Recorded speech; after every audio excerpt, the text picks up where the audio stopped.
Okay, here we go again. I think I like you just a little more than friends. I know I've been so nervous. When I'm with you, it feels so perfect. You build me up and then tear me down. You pull me under until I drown. I swear you're kinda like a drug. I'm craving my fix, I can never get enough. I think I'm losing my mind when you're not around me. Hold up, rewind, knock me off of my feet. I love how you make me crave you. Nothing comes close, I can never replace you. You turn my rainy days to sunshine. You're my light inside the dark. My heart is beating way too fast. I really wanna make this last. So, hey boy, can you come a little closer? Love you even more when you're bringing me over. Don't be shy, look me in my eyes. I can get this kind of feeling from just any other guy. I said, hey boy, can you go a little rougher? We can get sweaty, you can make me suffer. Damn, I love it, but I hate it when you go. Stay a little longer, make me curl my toes again. Oh, you make it hard to breathe when you're deep inside of me. Don't stop, you just hit my spot now. Give me everything you got. Oops, I got way too damn horny. Boy, we turned it right into a slutty love story. Sucking him off till the sun comes up. Now he's gripping my cock, think I'm about tonight. You know it, let me show you. Baby, beat it up just like I owe you. We can do it slow, we can do it fast. I don't really care, I just really want it in my ass right now. So pound it until I'm leaking. There's no safe words in this bed. I'm all yours and you're all mine. So give me what's between your thighs. Hey boy, can you come a little closer? Love you even more when you're bringing me over. Don't be shy, look me in my eyes. I can get this kind of feeling from just any other guy. I said, hey boy, can you go a little rougher? We can get sweaty, you can make me suffer. Damn, I love it, but I hate it when you go. Stay a little longer, make me curl my toes again. Oh, you make it hard to breathe when you're deep inside of me. Don't stop, you just hit my spot now. Give me everything you got. Don't you ever leave me. Fuck me till I stop screaming. You're everything I want and need. Don't stop, you just hit my spot now. Give me everything you got.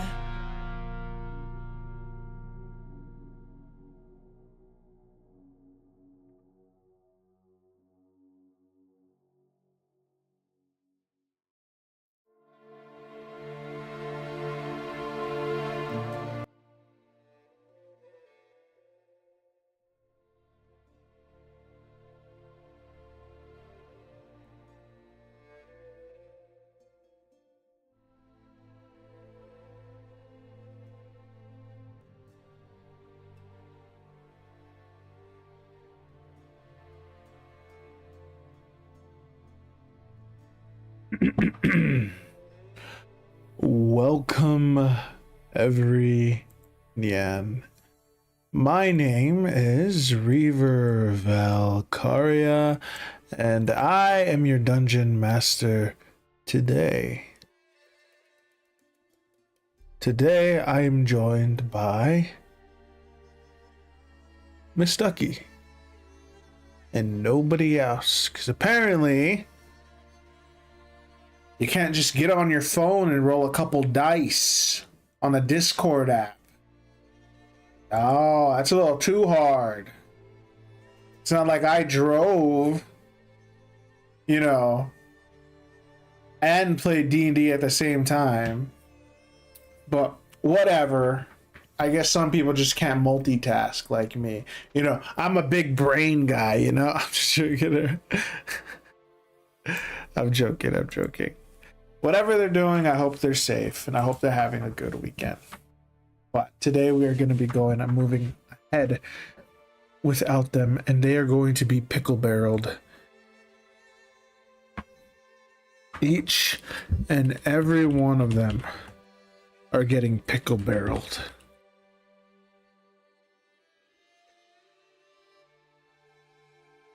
As you guys land on the beaches of Beatra,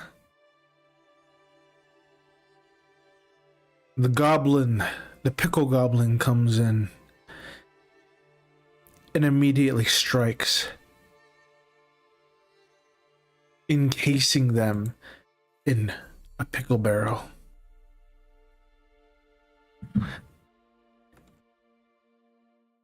Bet you didn't expect that, bitches! as he runs away. Your entire party has been pickle barreled. I'm just joking around. I'm kidding. No, it actually is a little weirder because you guys are flying towards Beachra. And no, fuck you. Just again.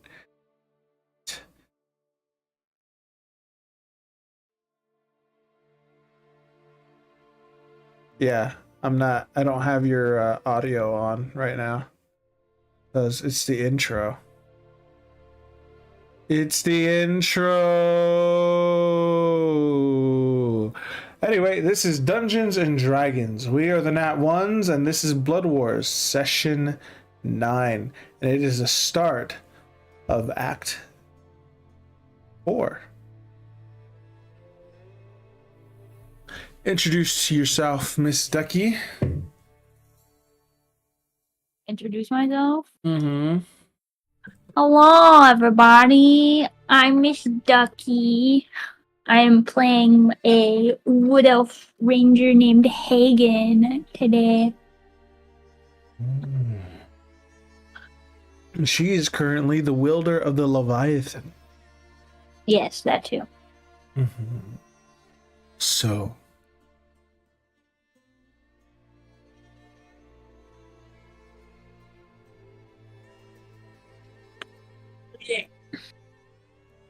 as you guys are flying above the ocean, you see it. The Isles of Beachra. Oh. Not much news has come out of here as of recent years. But for the most part, it is home to a proud warrior society.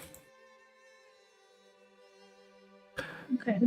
And because of the lack of vegetation here, only a few of these societies are able to maintain themselves through agriculture. The others have been reduced to raiding parties. It's a constant war zone. But that has been stopping as of late. No real reason why. As you guys continue down, you see something off in the distance. And it's green, wearing goggles of some sort. Hold on.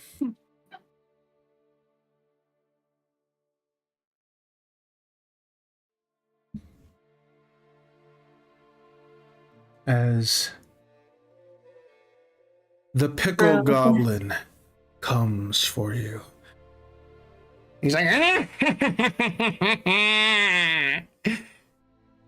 you motherfuckers forgot about me, huh? Not any longer, bitches! As he throws his 3 spherical devices at Ratgan, Cern, and I forget her name, or his name. Nordal, there we go. And as it explodes on them, it expands and restrains them. And it's a pickle barrel. With enough pickles that if they open their mouth, pickles will immediately start suffocating them. And if they try to move at all, the pickles restrict them even further. The only real way to get out of this is to show up for a session. But other than that, nothing in the world will ever get them out of the pickle barrel. As they are doing that, they kind of fall off of Aston's back. and straight into the ocean, screaming like little girls as they do. And even Aston's like, well, they'll have some air in the pickle barrel, so they'll be all right. Okay. As the pickle goblin flies off, cackling.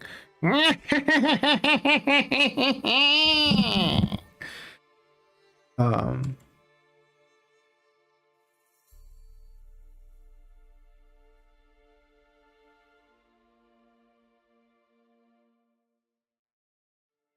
hold on.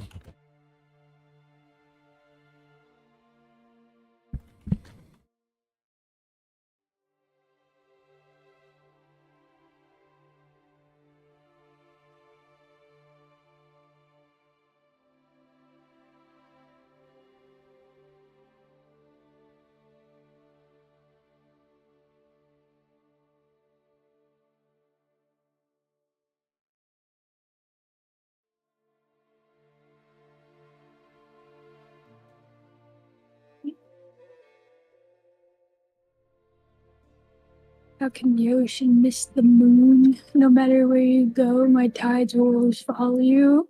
I What? raise Oh. the sea so everyone can see the best part of me, your reflection. Damn. That's what Unstupefied said. Stupefied. Stop flirting with me. You're gonna get me hard. That's right. Unstupefied and Eternal are here. Oh, hey, welcome, Eternal. Today we only have Miss Ducky. Yep. Hopefully they don't all die. We'll see. I love how it's just me with my new character because my new character's charisma is shit. She has a -2. Ay.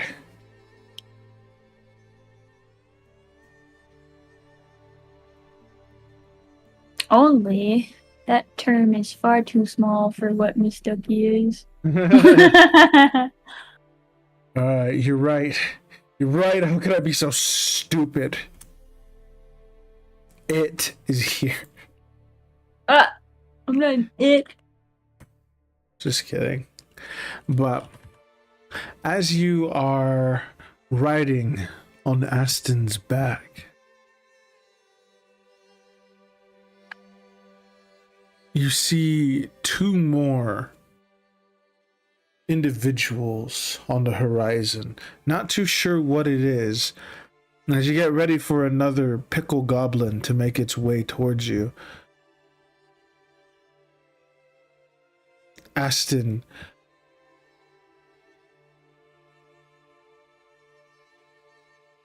nosedives into the ocean and evens out just before he hits the waves.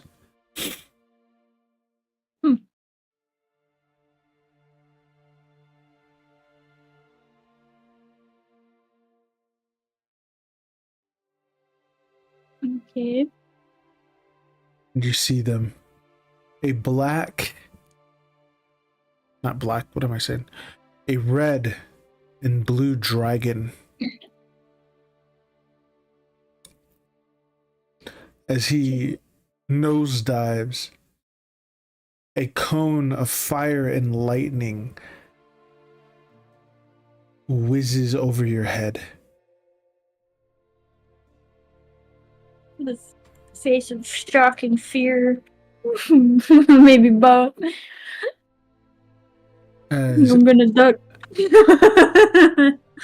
As Aston just kind of like, looks like it's just us two. Oh, great.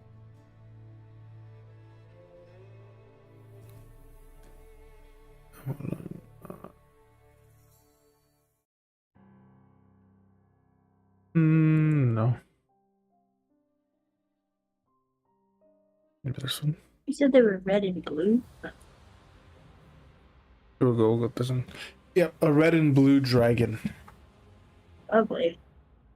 as they are now chasing after you, as they nosedive as well to try to keep up with you.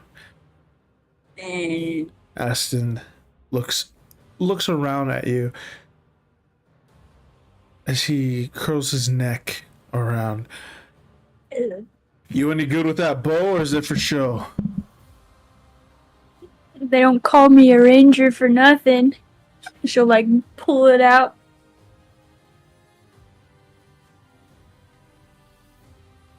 Oh wait, you gave me an upgraded weapon. I have a lever rifle now. Mm-hmm. To pull out the lever rifle instead.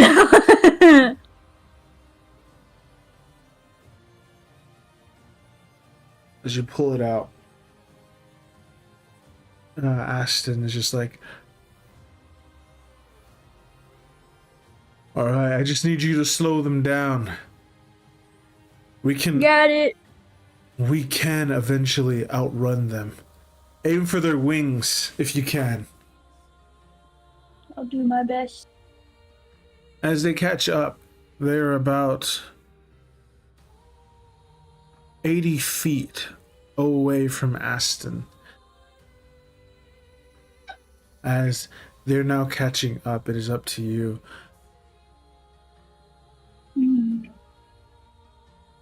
So we're gonna do this in 3. This is a chase sequence, so this is gonna be 3 fails, they catch up. 3 successes, you guys get away. Okay. So as they begin to make their way closer to you, just how using their elemental breath weapons, they now have to catch up to you the old-fashioned way. Since this is a called shot on their wings, you're gonna have to roll at disadvantage.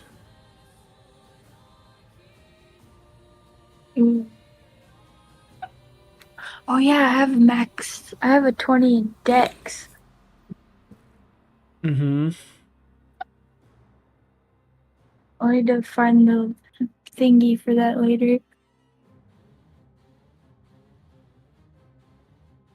So it's a called shot, so it's at disadvantage? Yeah. Okay.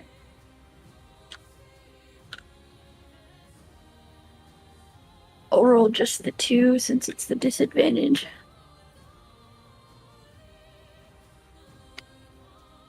So 6 plus 11, that's 17. 17. Ugh. That does not hit. Damn it.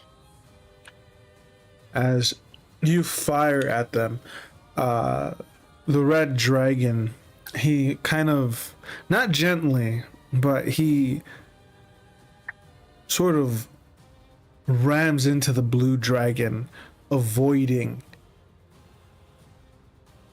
your shot. As it echoes, Aston begins to pick up some speed, but so do they. Alright, you got a second try? Hold on, I'm writing. Since it's only me, I have to take notes today. Mm-hmm.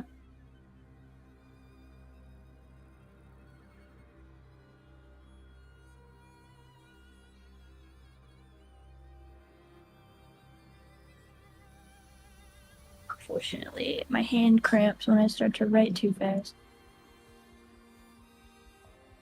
Okay, so second attempt.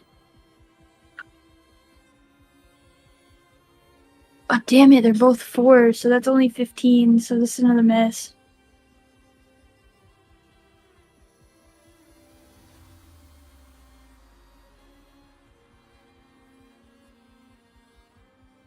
What the hell? Why didn't What? it play?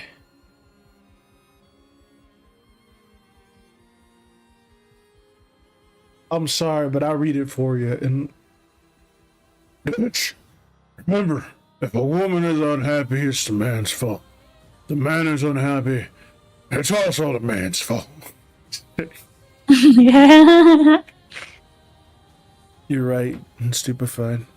I need to fix that. I think I need to go to Streamlabs. These Peepo streams, I like them, but they just keep letting me down, man.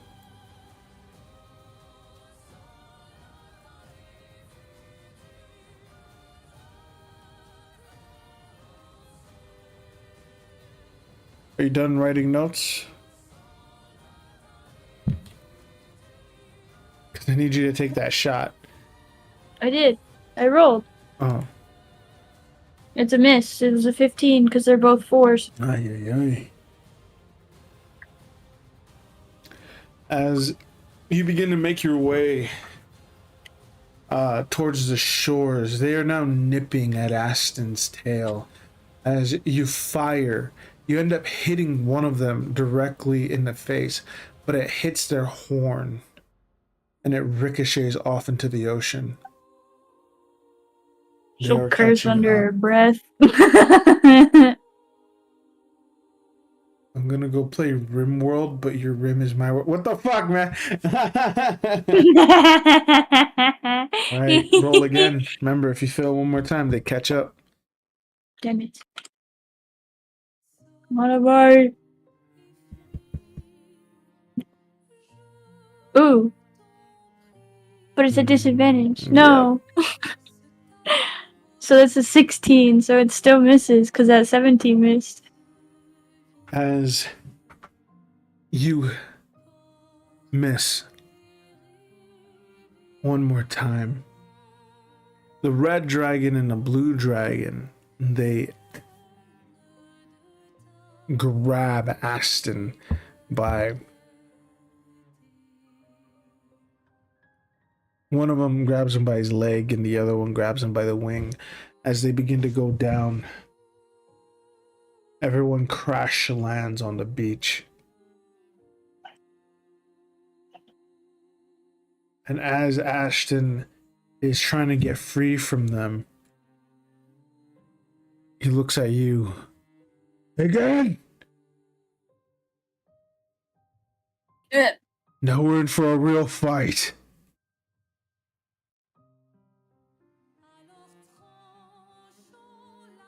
I'm sorry, but it's gonna take all I have just to fight one. As the blue dragon stands in front of you. I'll look up at it. Just survive long enough until I can handle this one. The red dragon kind of gets up on his hind legs. Oh, Axton. I don't know why I'm calling him Aston. Axton. Because they keep messing his name up. Yeah, everybody keeps fucking it up, and it pisses me off. Just kidding. No,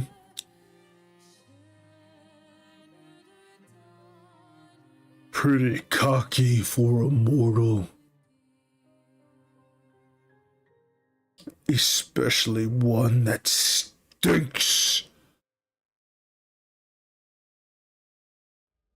of the Ark Dragon.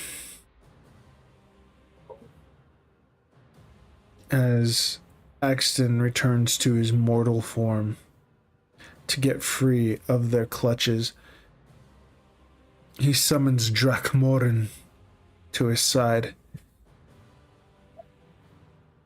And he looks at you and nods.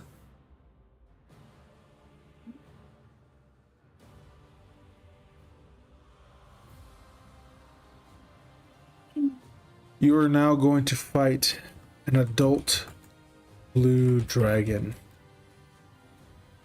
Jesus.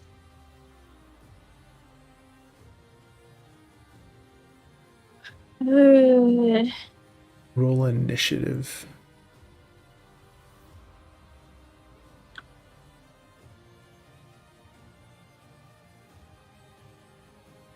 $21.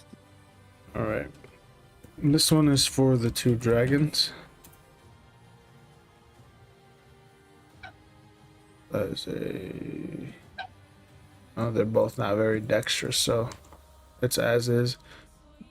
And then Axton, As a +2. Sage. Alright, so the dragons are going last. Ooh. So it's gonna go you, Axton. We'll call them red and blue. Just to make things short. Blue's going last. So, what do you do, Hagen?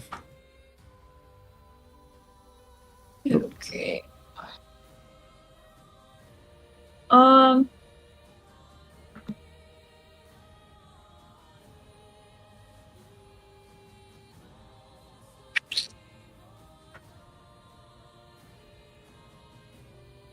going to use my bonus action first. And I'm going to put Hunter's Mark on him. Alright.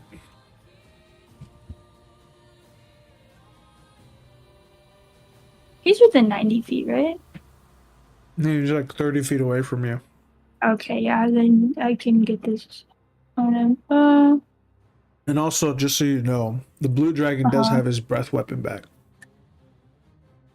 Vicky! I just needed to roll it. I see that. Does he have to roll anything for this? There's Mark. I No. don't believe so.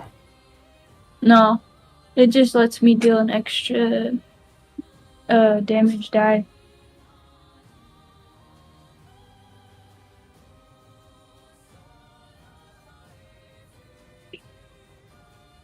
Okay. So, since I did that, I'm going to hit him with 2. And I used a spell slot, so I'm going to put 1 there.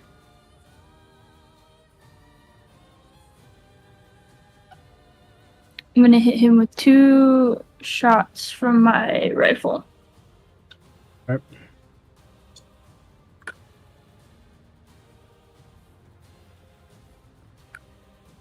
I'm not typing that right. Come on, brain, function. So one's gonna be for like the action, and then the other's gonna be for the extra attack. Alright. Damn, first one's a nat 1. Gay if I only watch gay porn. I'm assuming both of those miss because that'll be. It's obviously the nat 1, but the 4 would be a 15. Yeah. And for pain. Shit! So, as you shoot at the blue dragon, the first hit, as you begin to, what weapon are you using again? Lever rifle. Okay. So as you take aim and you fire, you're a little too preoccupied. As when it fires, you don't have it against your shoulder all the way, and you're hit by the recoil for 2 damage. Oh, I take 2 damage. As it hits you in the face, you try to go for the second shot out of panic and miss. Jesus. As you shoot and it hits the sand.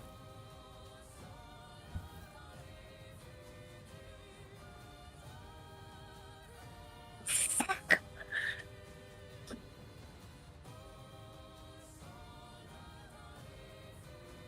Now's not the time to be fumbling me! She'll like kind of shout that out to herself.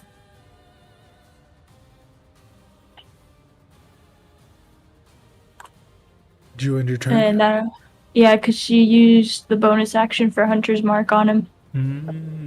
Okay. So, as you fire 2 times, Axton he looks back, and as you say that, he flashes a smirk your way. As it's funny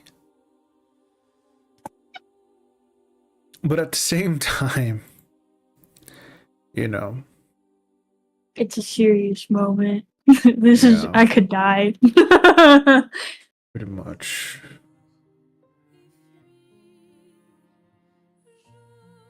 As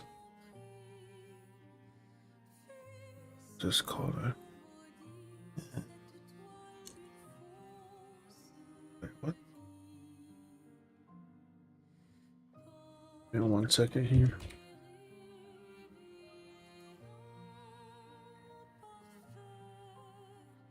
Recoil is spelled Recoil, right? Yeah. Okay.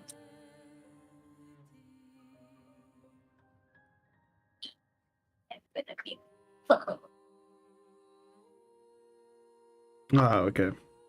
Called Heavy Weapon Mastery. Okay, so I already have that situated. Okay, that's why he does plus 10 damage with Dracomoran. Right. So, Axton engages the red dragon. I've never fought a red dragon before, but I've killed plenty of black, blue, and green. Can't wait to add one of your teeth to my trophy case. As he tries to hit, the dragon blocks it with his claws as sparks fly from the clash.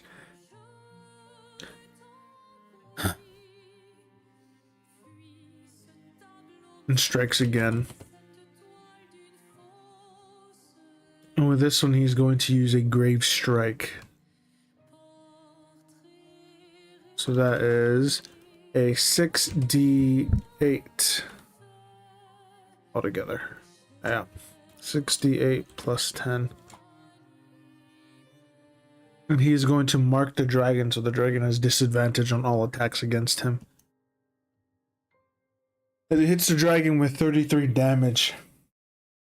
The first block had him cocky, but as Dracomoran ends up slicing into him, his mood goes from toying with Axton to more seriousness. I can see why you might be cocky, but know this. I am far stronger than any black or green dragon.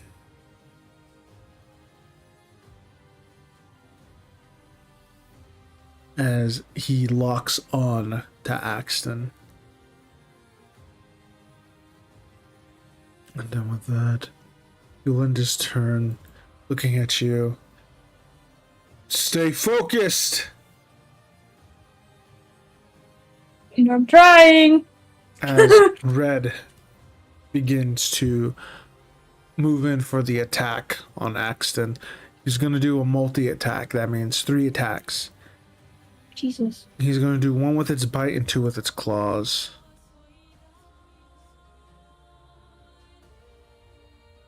It's a nat 1 with the bite.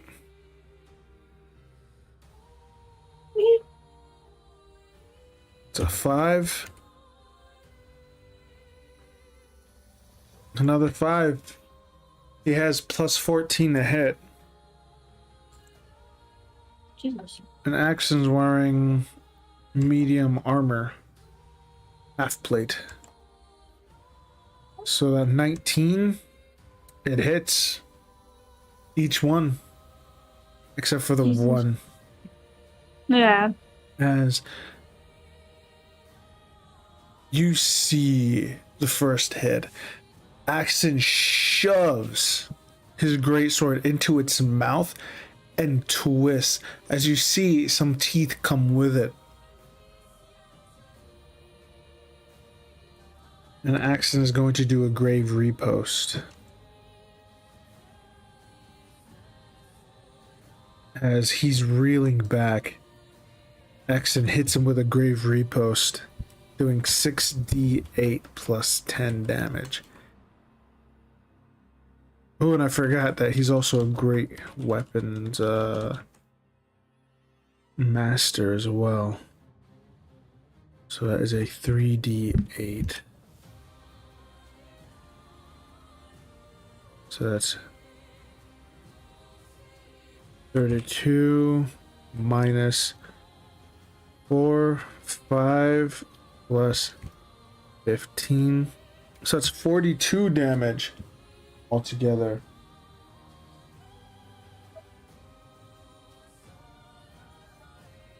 Jesus. 181. Hell yeah, it's damn!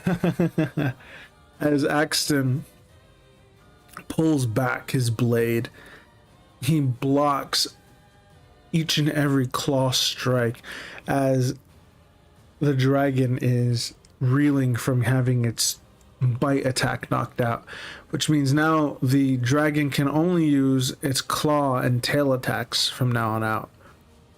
Woo. And he does not get his breath weapon back.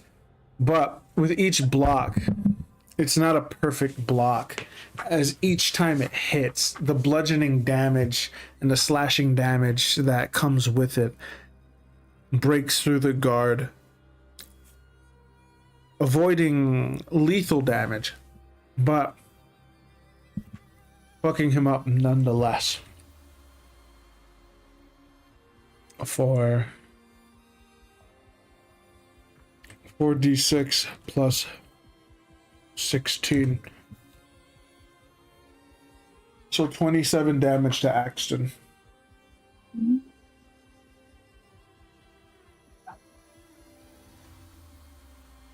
With that,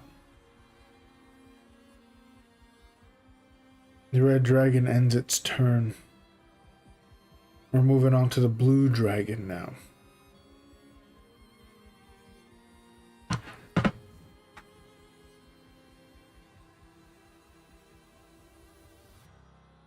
As the blue dragon looks down at you.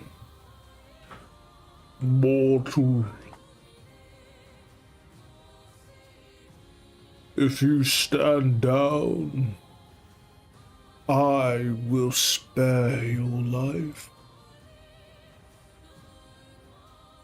You can become my pet. And if not,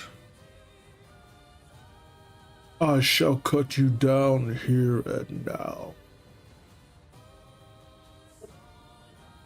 She'll kind of look up at him with like half lidded eyes of anger from him calling her a pet. She'll be like, I'll be no one's pet. I'd rather be cut here and now than be your pet. Then allow me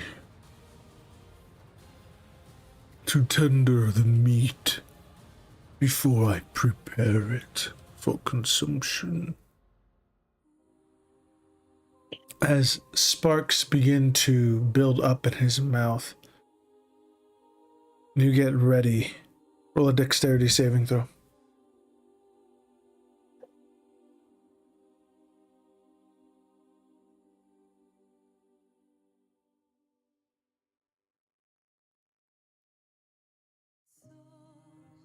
No! You, 12! you fail. Oh god, this is not gonna end well. I don't have a whole lot of health. I'm just kidding. Do 12d 300. 68. Oh my god, I am standing up by 2 HP. As he let loose this elemental fury upon your body, you are almost brought to your knees. Still standing. Admirable, but foolish.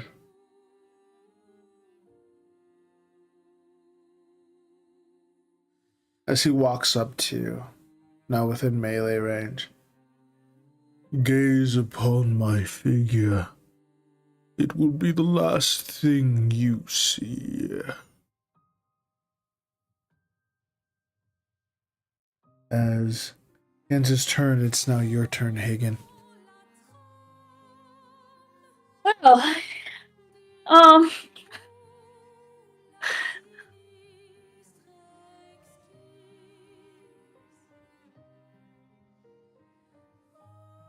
oh, I'm so glad I did this. Wait, where's it at? I know what I want to use, but I need to see for sure exactly what it does. Mm-hmm. What is it called? Healing Spirit? There it is. Oh, but it's a concentration, which means I'd lose. It'd be worth it though.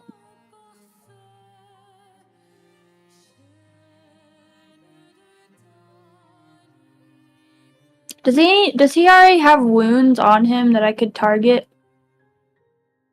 You haven't hit him once, so no. Nah. Those mean like old wounds. Well, they'd be healed by now. Okay, I'm going to use this spell. Just second level spell. I'm going to summon Healing Spirit.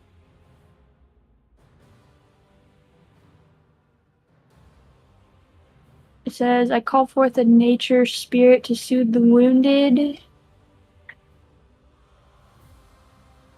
The intangible spirit appears in a space that is a 5-foot cube you can see within range. The spirit looks... Oh, but I don't care what it looks like. Could you see within range?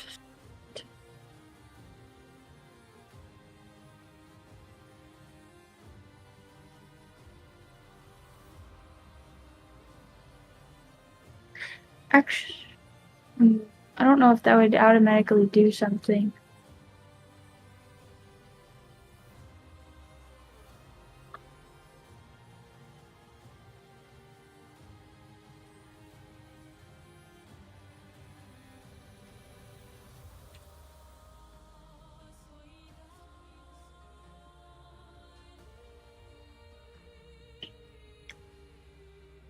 I'll just summon it anyways. I'll use it.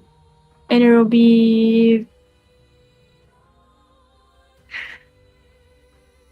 how far is Accent? It's about 10 feet away from you. Okay, I'm gonna summon this thing within the half point, so between me and him, because it has a reach of 30 feet. Hmm.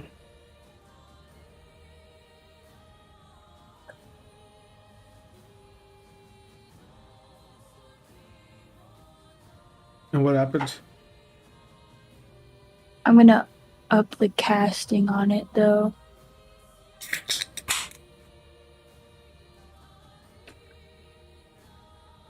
Oh, up the casting on it, huh? So it'd be casted at 3rd level.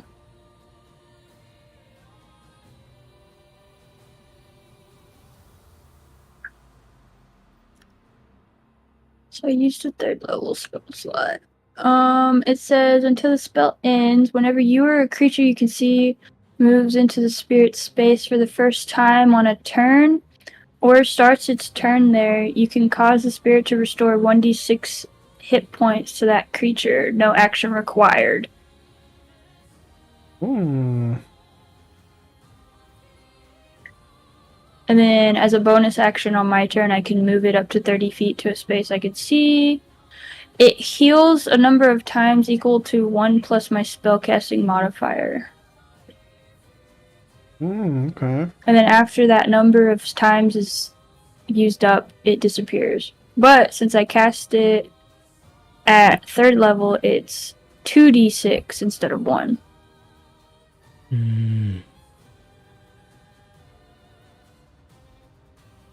So, Blue Dragon no longer has Hunter's Mark on him. All right. And this spirit lasts for 10 rounds. Because it's for a minute. So a minute is 10 rounds, right? Yeah. Okay.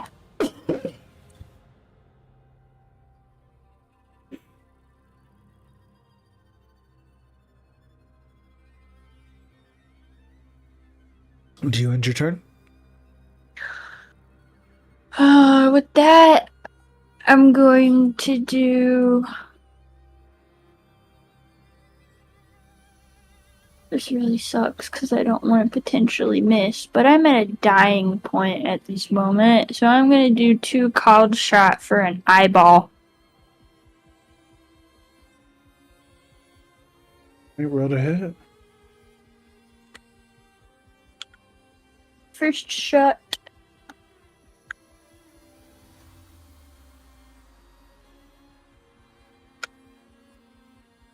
$12 plus 11 is 23. That hits. Oh, bitch, that hits. Oh my god. I'm gonna go ahead and roll for the second one too.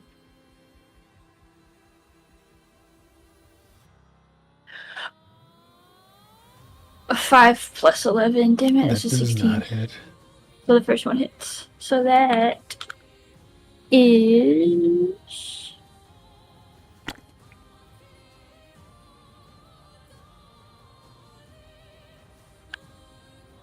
15 damage to his eye.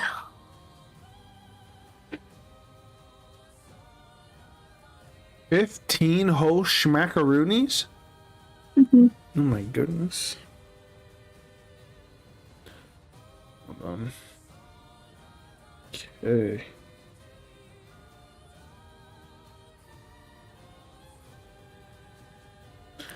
As you hit him in the eye,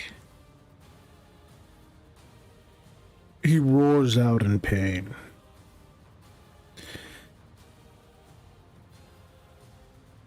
Last misguided effort to try and delay your death. It will not work.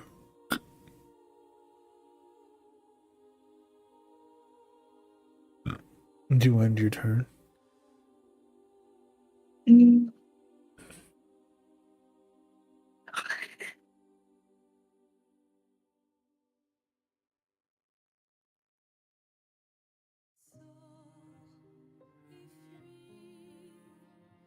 Yeah.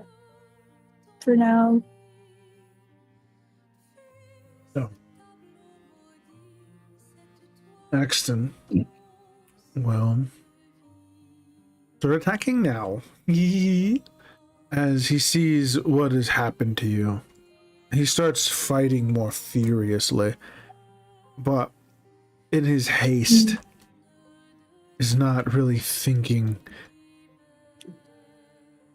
as he misses twice.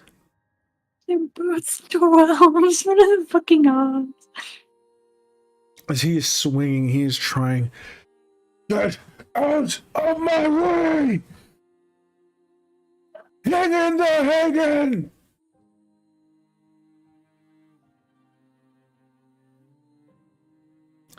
See, it's his turn. Both dragons chuckling as they toy with you.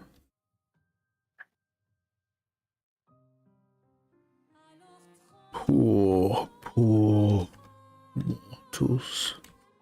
So weak and fragile. 3 plus. Oh, nope. Defender wins on that one. Huh? Defender wins on that one, so it's 2d6 plus 8. That's 15.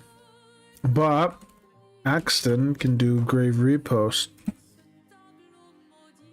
And that hits. You weak, pathetic mortals.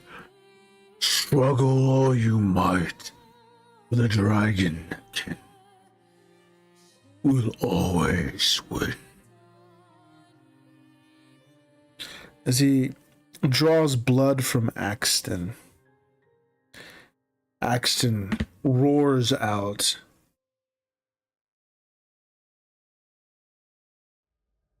You son of a bitch! As he does so, he strikes it out with the dragon. It's 42 damage.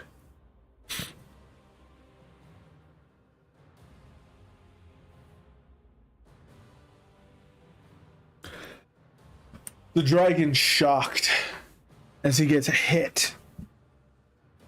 The first strike Axton blocks, but it still breaks his guard. And as he ends up blocking the second one, he runs his greatsword up the dragon's arm and slashes at its torso. In doing so, the red dragon... No matter, you will die by the end of it all. Whether or not I have bled, it does not matter. As the blue dragon looks down at you. Oh, what did 2d6, right? Yeah, I was just fixing to say at the start of his turn he was supposed to heal for 2d6. So he gets 6 HP back.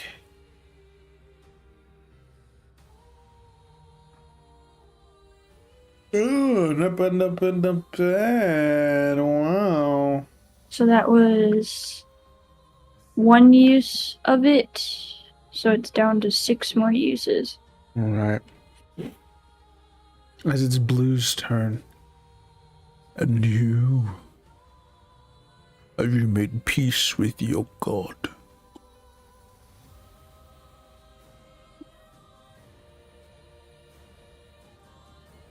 I don't know how she's supposed to respond to that, because aren't there no gods? Then I will take that as a yes. She does 1 bite attack on you. Damn, no! That does 2d10 plus 2, not 2, plus 1d10 lightning damage. Bruh. Oh yeah, I'm downed. As he says that, he bites down on you, and you're electrocuted as he does so. As his fangs seep in, he bites down from shoulder all the way down to the middle of your chest. Holy shit, yeah, she's gonna scream out in pain. As you hear the steel of your armor give way to his teeth, he lifts you up and throws you onto the sand. As he puts his claw out, he looks over to Axton, and him and Red share a glance. He's fine. You red dragons in your pride. I will stay out of it. As he lays down and his claw right next to your throat, he starts tapping, as if wondering if he should put you out of your misery. And then he slips the claw away from your throat and embeds it into the sand next to your head.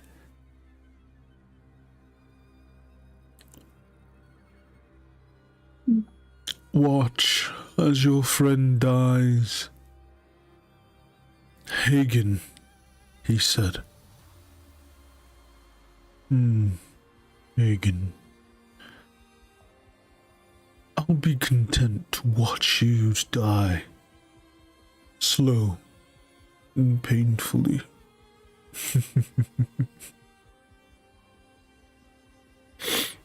He ends How his far turn did you there. throw me? Oh no, he slammed you. He slammed you on the ground at his feet. You haven't moved anywhere. He just slammed you back where you were. So I can still be healed? Oh yeah, I mean if you want. Actually, no, does that spell require concentration? Oh, What was yeah, it so it called? only got one use. What was it called again? Healing spirit, it requires concentration. So yeah, it's poof, Yeah, it's gone then. poof, it's poofed. Yeah, up to 1 minute. So, no, you're not getting back up. Jesus. As you were laying there, Ian just Taking turn, on roll a the death lid. saving throw.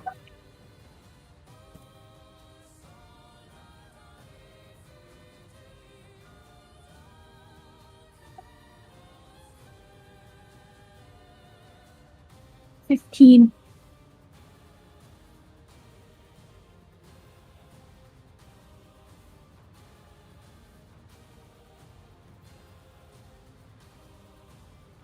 Makes it. That's one success. Ah. He basically did this to you.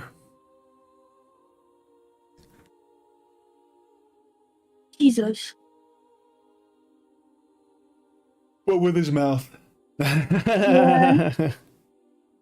Alright, as it's Axton's turn, seeing you go down, he begins to fight hard. That hits. That does not hit. He'll use Grave Strike on that.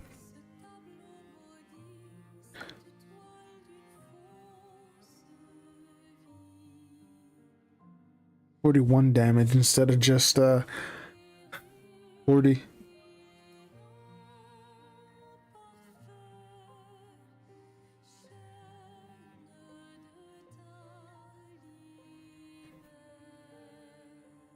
Right, so that is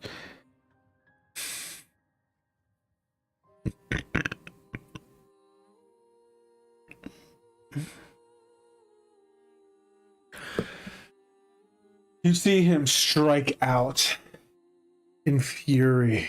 The first strike hitting, and he manages to slice into the scales of the red dragon's leg. And as he does so, he tries to go for a finisher, but is met by a spiky tail. As they trade blows, Axton keeps peering your way as if just he doesn't want to lose another person on this journey, even if he hasn't known you for long enough. As begins his turn, Red looks at him. Do not worry. We like to take our time. Perhaps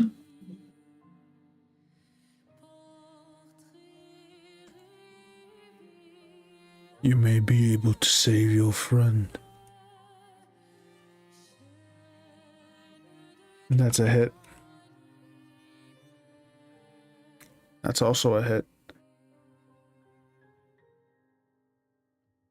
Jesus. So that'd be 8. No, what am I saying?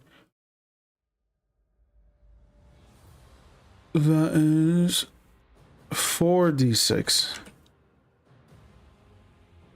plus 16. As the claws strike Axton, each one masterfully blocked. But the dragon is too big and too strong as it breaks his guard every time. He just can't get his footing in the sand as each hit breaks. More blood is spilt as he's barely standing there now. If he takes another hit like that, he's out as well. As Blue stands looking after Red ends its turn, you see him try his breath, but nothing comes out. It's Blue's turn. Your friend is not long for this world. The two of you will die here, screaming in agony. He ends his turn.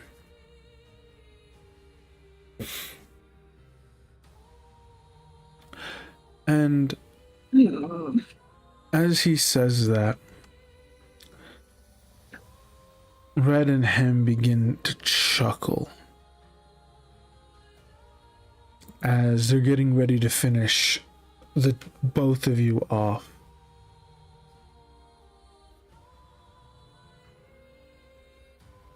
Hold on.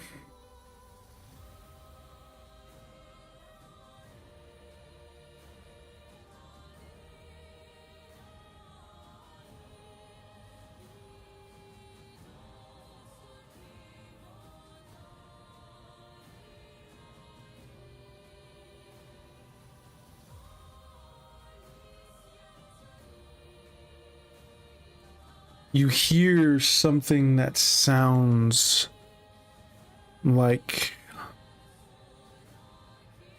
a tsunami approaching. Just like Oh,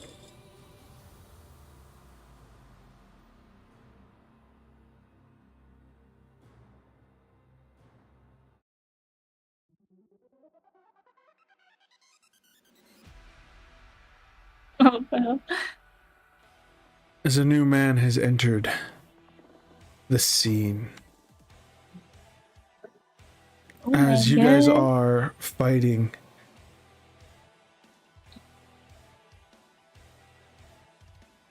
an armored unit comes over the horizon Whoa! in a gargantuan classed mech armor suit.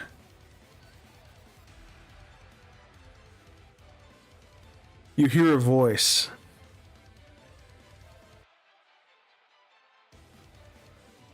Not very familiar to you, as Yeah. it seems to be transmitted from the suit or the vehicle itself. Turn on the chat. He turns It's like, like- bro, I can't. You keep popping some crazy shit. The fuck?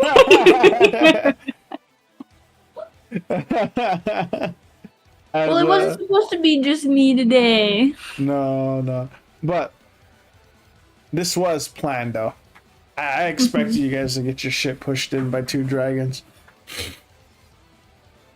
It was just a matter of how long you could last, and you guys did last Yeah. 3 rounds. So, but as it comes in, it's flying, and it starts pelting them with bullets, just. And the voice over the intercom, it doesn't sound familiar to you, but it sounds familiar to Axton.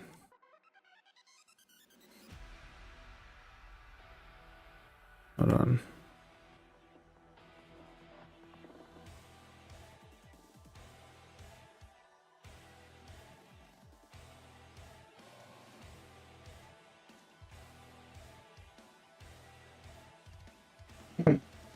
I'm sorry it took so long.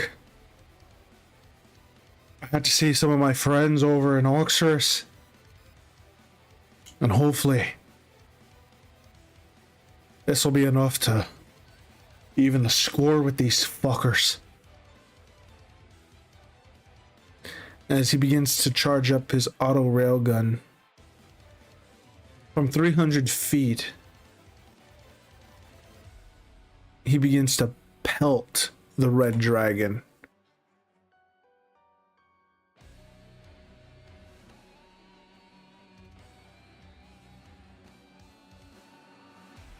Oh, it does not hit. Lucky he has multi-attack on this thing.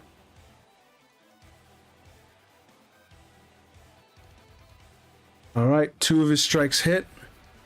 As the auto railgun charges up and spins, just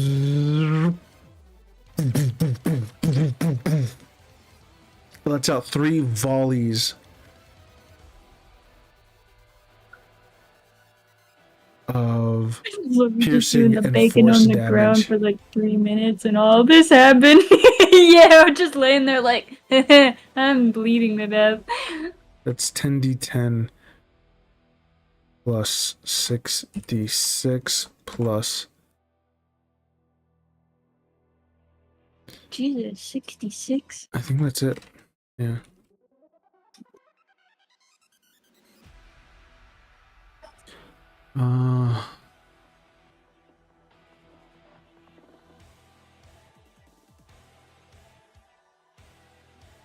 Yeah, that's it. Because technically it's considered a spell.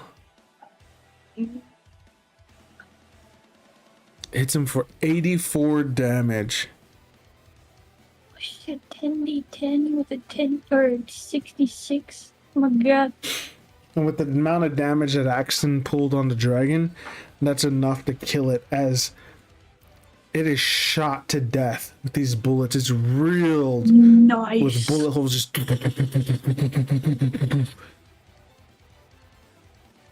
He comes in and he uses. You see, as he begins to charge up, the blue dragon kind of looks at him. Oh, you fucker. You think that souped up piece of metal will be able to withstand our draconic might? As he squares up, Draven is now in the battle with this. That is Starburst stream on that ass.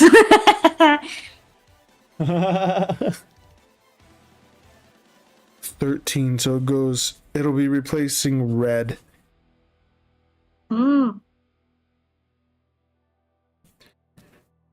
All right, so top of the round. Oh yay, another death save. Another death save for me.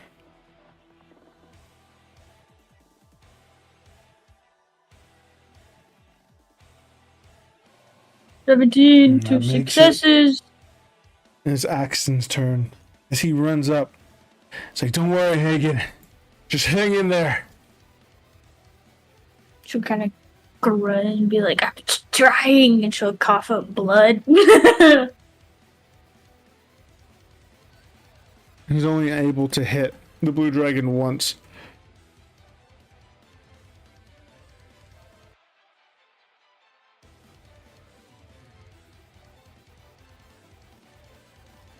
Well, it doesn't matter too much. So it's just plus 6. So it's 45. So as the blue dragon takes that damage, Axton is barely hanging in there himself. But he is struggling. He is trying to soften him up as much as he can.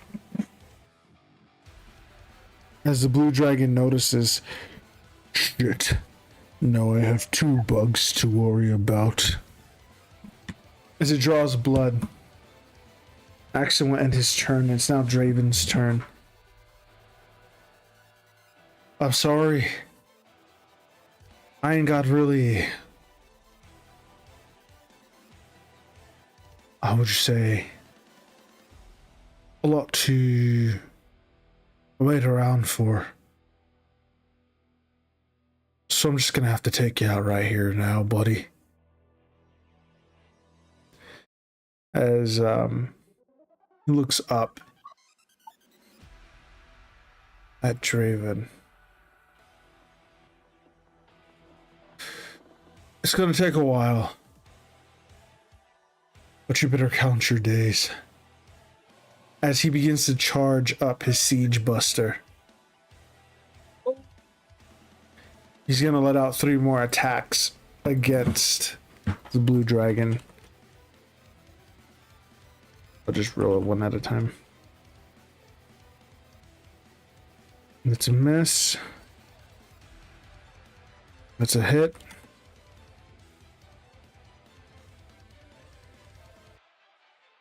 It's a miss, so he only hits once. That sucks. It's only a 5d10 plus 3d6. So it hits for 46 damage. Like the damage that I did to it, Abo.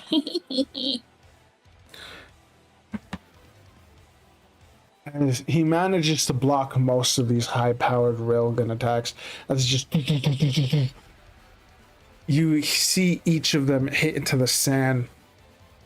As he's just like... That oversized toy won't protect you from what is to come.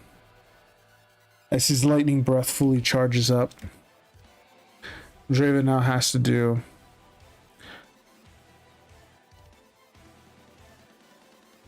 a dexterity saving throw.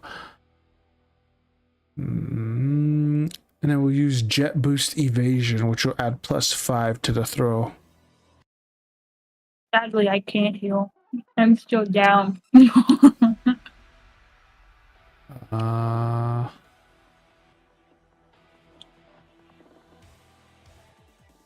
Alright, yep. It's 1d20 plus 17. So he makes it.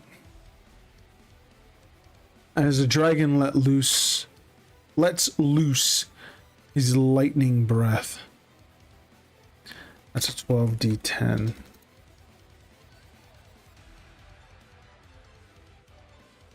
It's 55.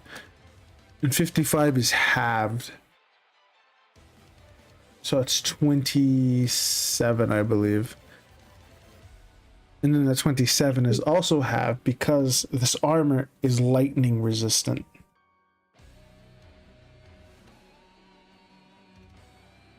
So what is that?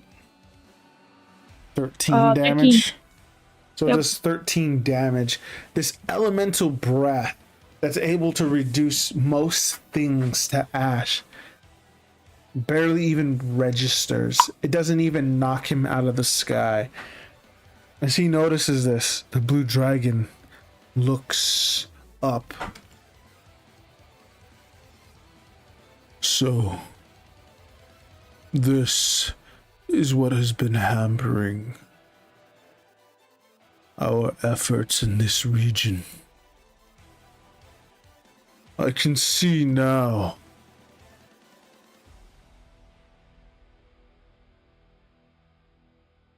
Why he had us patrolling this area.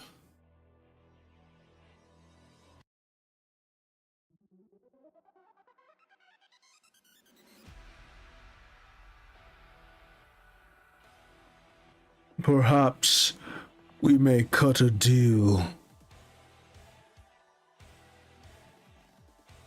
I would like to not allow myself to die in a place like this. Please. Let's be civilized about this.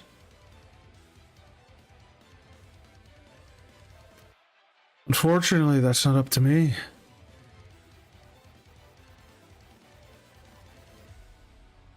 What do you think? Seeing as you're the one that has been on the other side of his attention.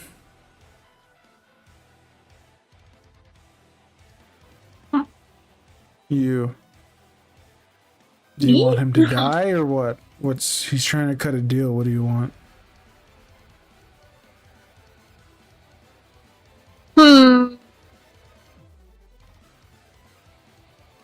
Is he telling the truth about his deal that he wants? I'll allow you to roll an insight check.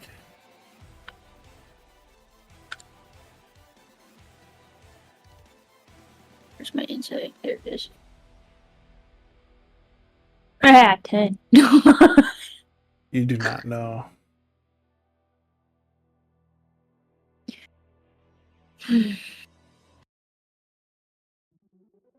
Do I want this blue dragon to live?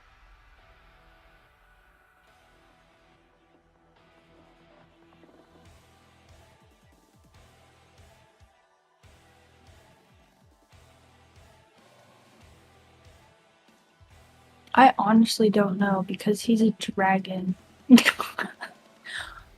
But since Make up your Hagen mind. is in tune with natural things, I feel like Hagen, as much as she wouldn't want him to live after all the shit that he just did to her,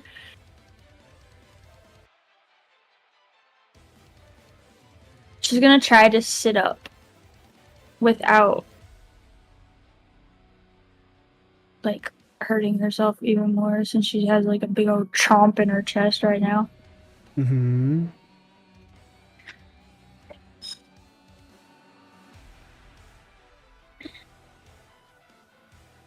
As much as I don't want to let you live after what you've put me through,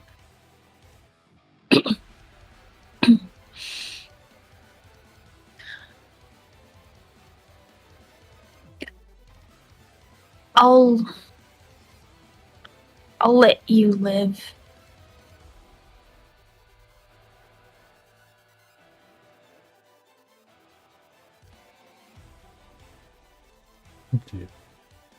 You heard her. Put down your weapon. As you say that, Draven kind of looks down at you.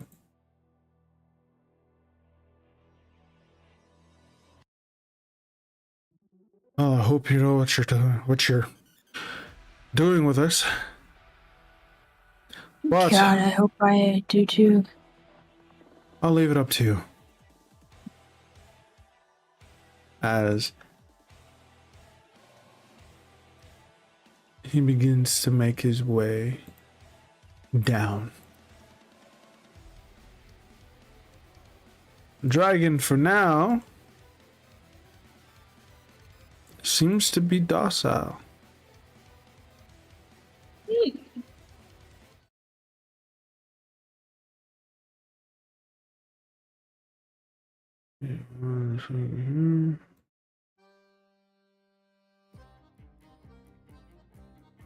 Check it out.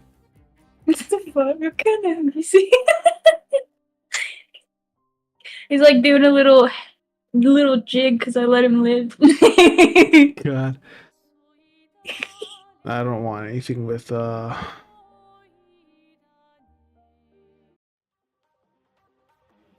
we go.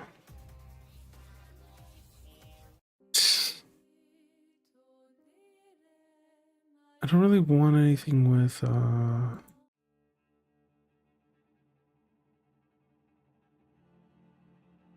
this one should be good.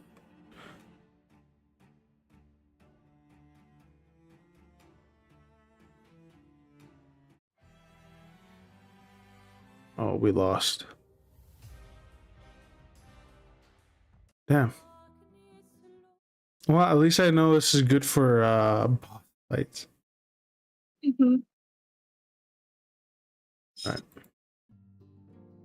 I kind of thought about it though because he did offer her to live before they fought,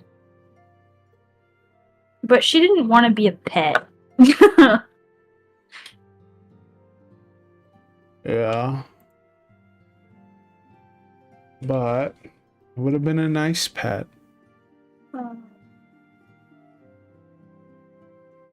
For him. Alright, so as Draven lands The ACX Omnicide. Omnicide for short. He opens it and he's sitting in the cockpit. This thing is a gargantuan construct. Oh God. As he's just like, yeah, I thought I needed something to keep up with y'all.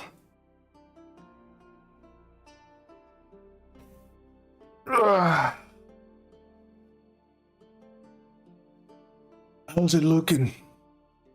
I think it looks pretty good with me inside of it.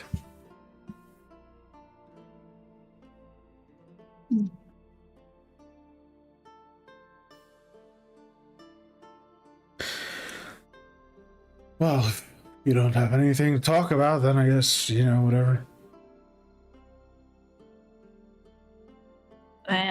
She'll look towards him, be like, I'm kind of trying to patch myself up at the moment, as she's like holding her chest where he bit her.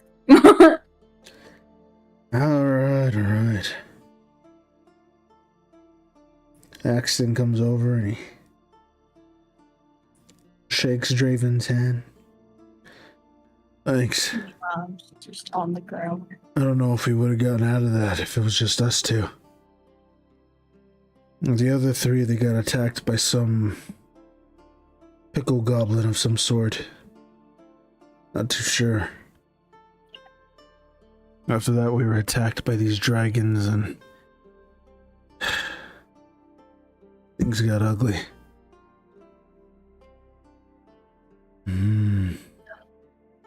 Well, don't you fret.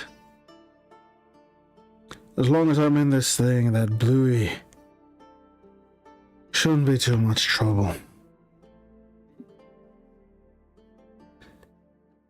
So, why'd you decide to spare him?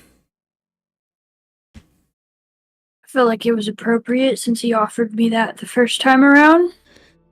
As she's getting up, she said that. You hear that? She's gonna make you a slave, Bluey. No one should be a slave. Granted, he offered that to me, as she's like glaring up at him. Like, but I refuse because I'm no one's pet.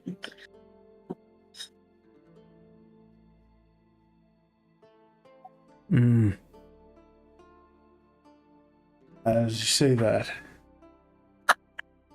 Bluey kinda walks over.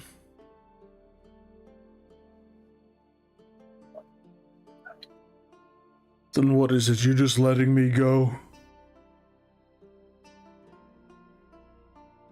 Unless you really want to be well treated as a pet, then I'd be okay with it. I am not your pet. Then we agree with each other on not wanting to be pets. I agree that in every way I am your superior. In that situation, me being your pet is out of the question. Then how about an ally?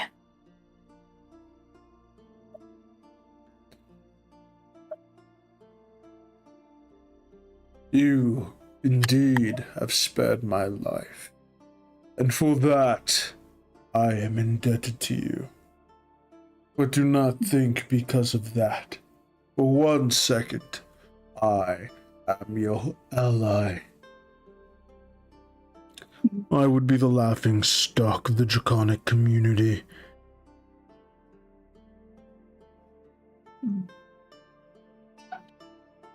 I guess I could see that being in your place.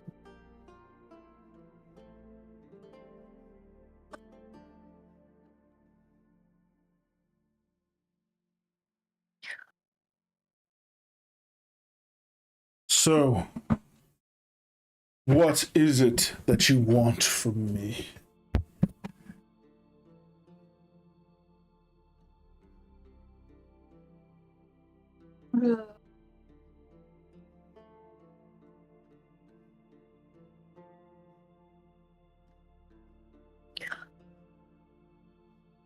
all we really need is just to get into Vitra.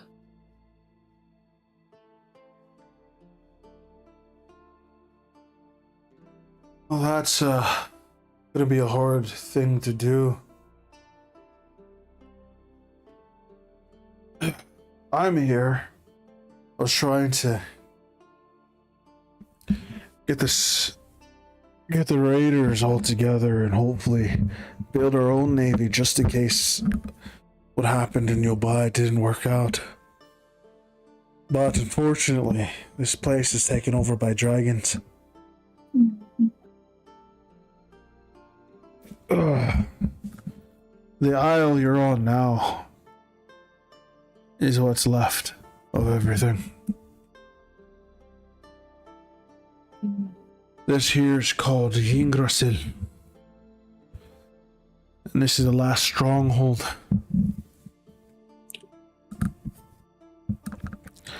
Getting further in means fighting more dragons. Well, then maybe Bluey here can help us get by. I could do that. But after getting you in, our debt is paid.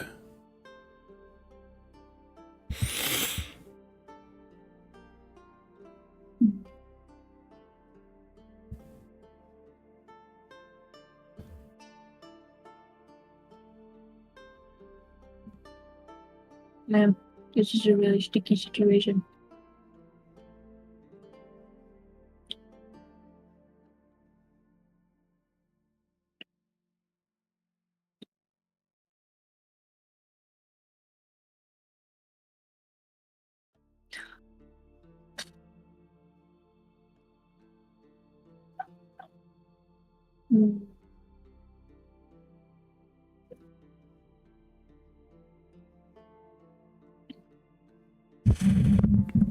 I don't know how I want to go about this without getting our asses stomped.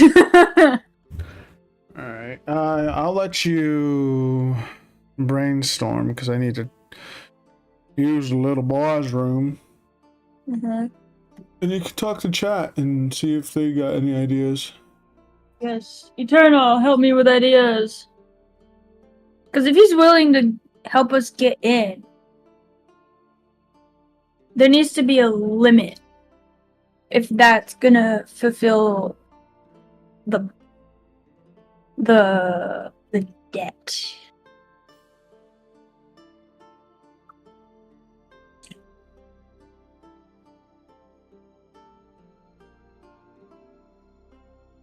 Because what I was thinking is I would have him help us get there, but then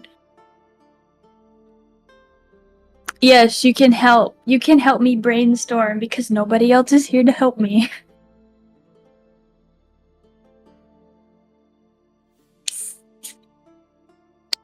Help me, chat. Help me. So my idea that I have is I want him to at least be able to get us in because literally we need to get in. And if it's just nothing but dragons and he's able to get us in,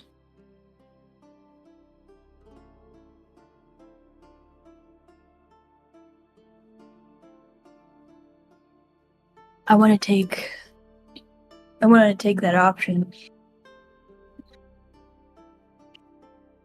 I don't even remember what we were here for last time.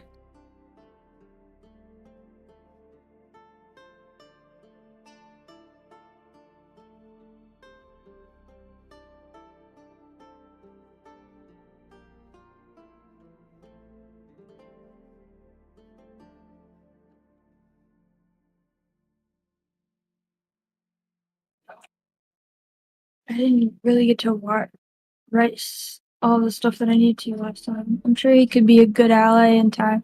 Yeah, in time. Because he said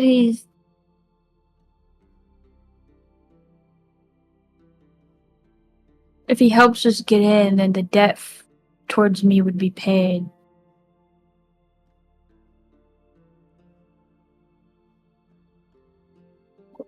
Oh shit, I hit my tooth.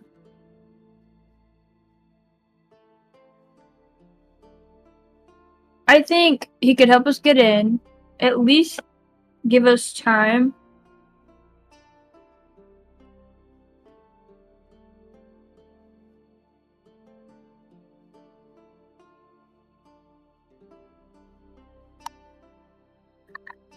To do what we need to do.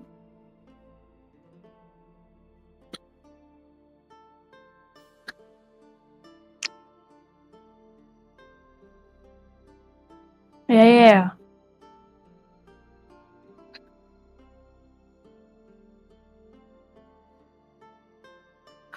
And then once we're done, we book it.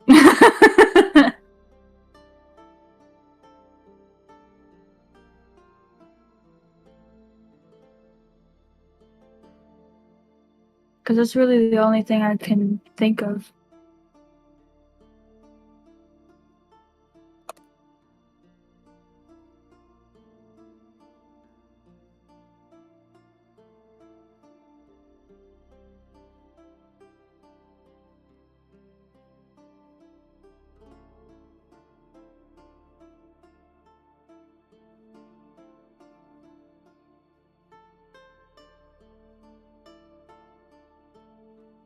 The only part that sucks about this is that I'm the only one available for today's session, and I have the lowest charisma right now.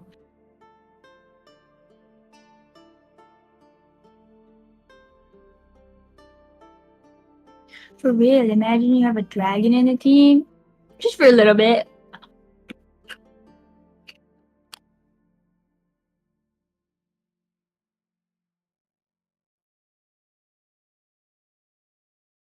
Hmm.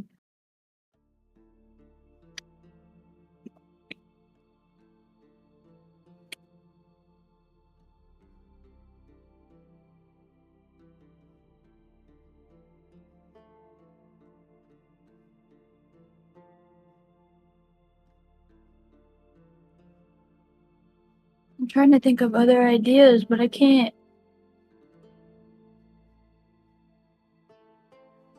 Wait, you need to get in for... I don't... That's what I don't remember.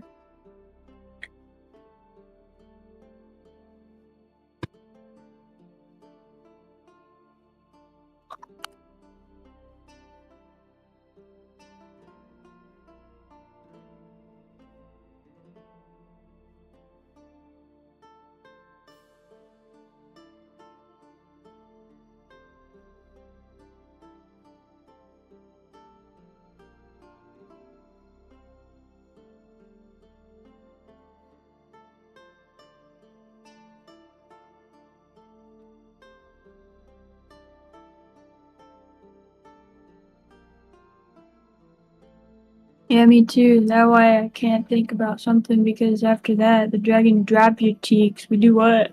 I don't know.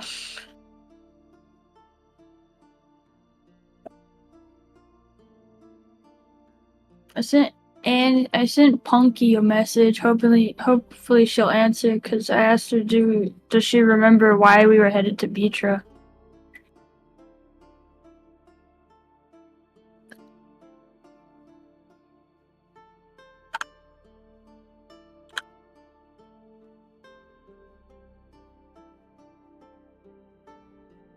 Help. Please.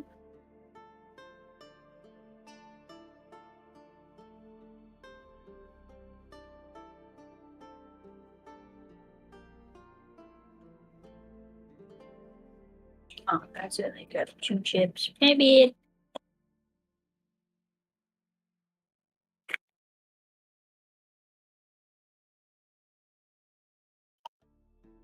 Hmm. That's honestly all I can think of right now.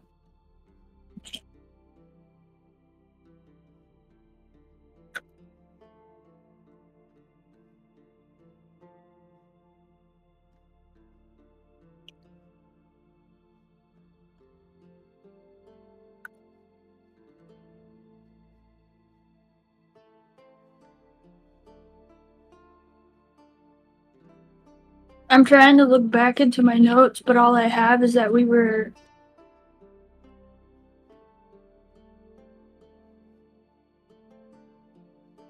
All I have written down is that Ratgan and Cern went inside a necromancer's home, returning out while being chased by what looked like people or something. Now we're heading to a place called Bitra.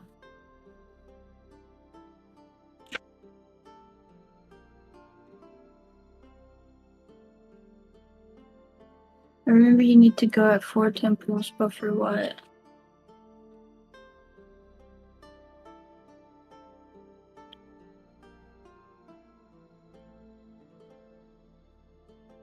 I don't remember.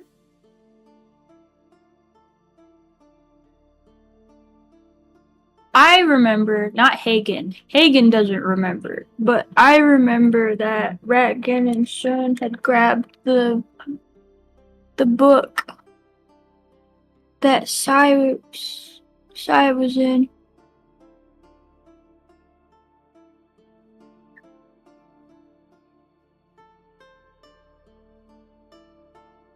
I honestly can't remember the purpose as to why we were heading to Bitra.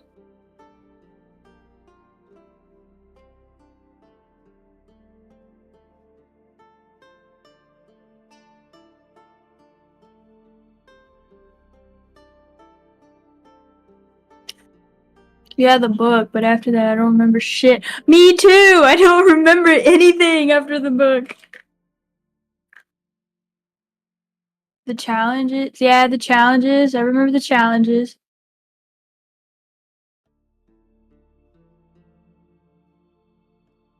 But why on earth were we headed to Vitra?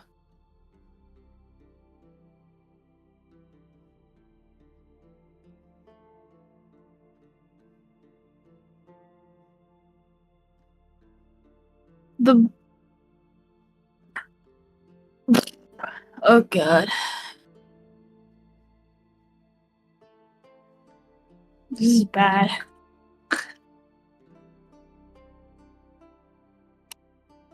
We don't remember.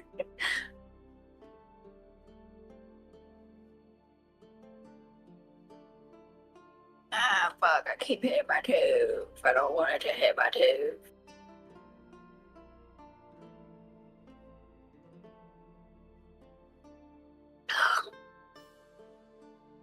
I do have to go pee myself.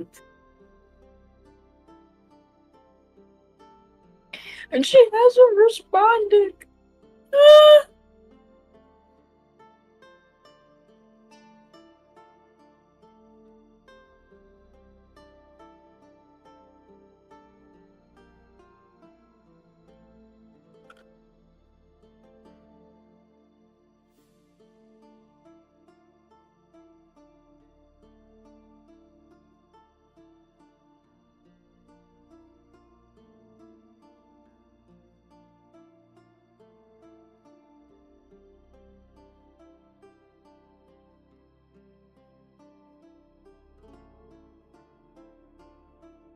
I'm missing just some of the others in the group now.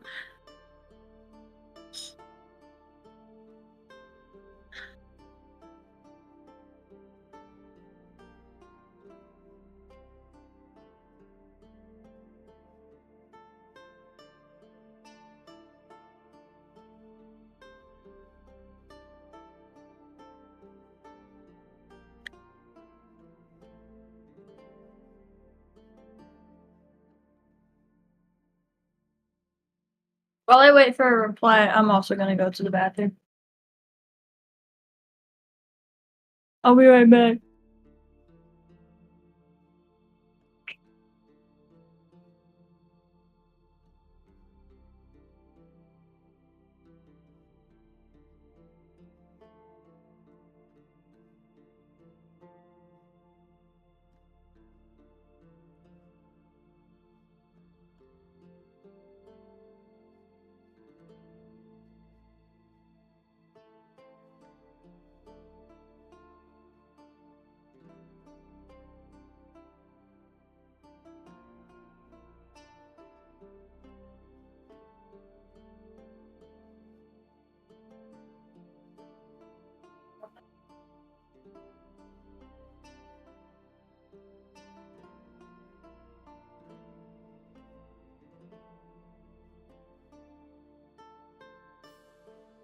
Alright, I'm back. Sorry. Oh, what's going on?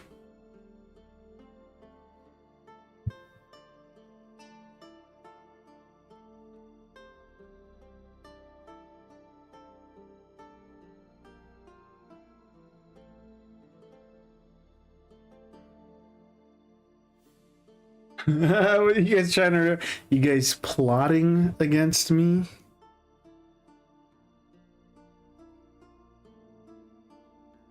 That was a blueprint, and you're now enemy of Queen Tessa. I'm an enemy of Queen Tessa? I created the world, so...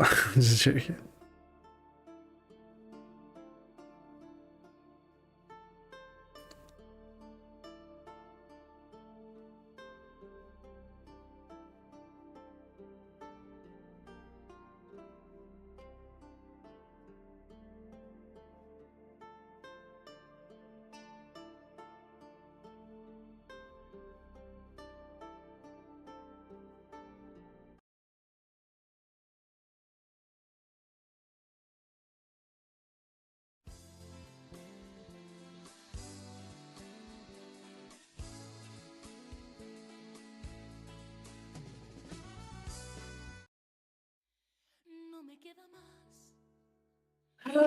Porque dorme empezó y tristeza y lágrima.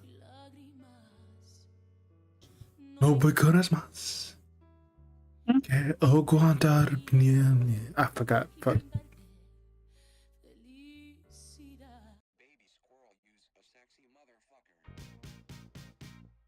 Give me your attention, baby.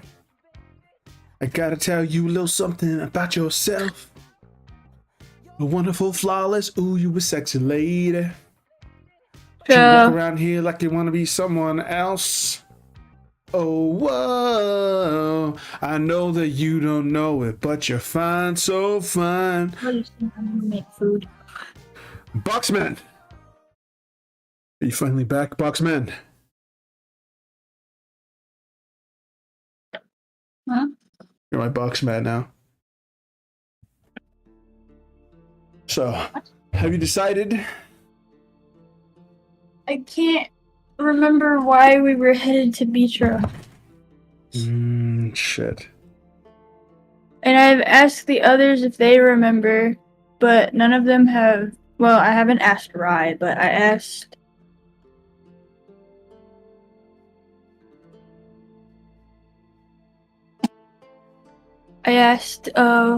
Hunky and Skateboy, but they don't. They haven't replied. Wow.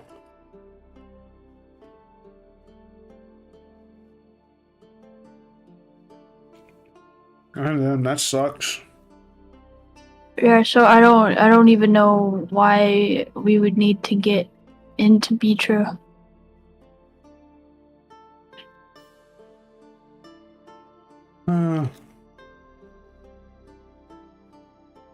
That would really suck, you know. Yeah, that's all I remember is like we got the book, Queen Tessa wants to kill our ass now, and we got to level 9. Next thing comes in. Well,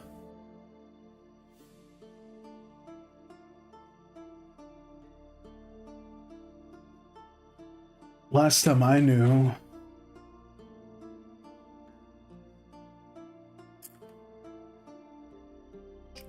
reason why we came here was because of this book. And she brings up Size Grimoire. Also, he has Size Grimoire. No, he didn't. Oh, he didn't? No. I just put it in his hand because somebody forgot why we came to Beatra to begin with. Well, I didn't remember it was because of the book.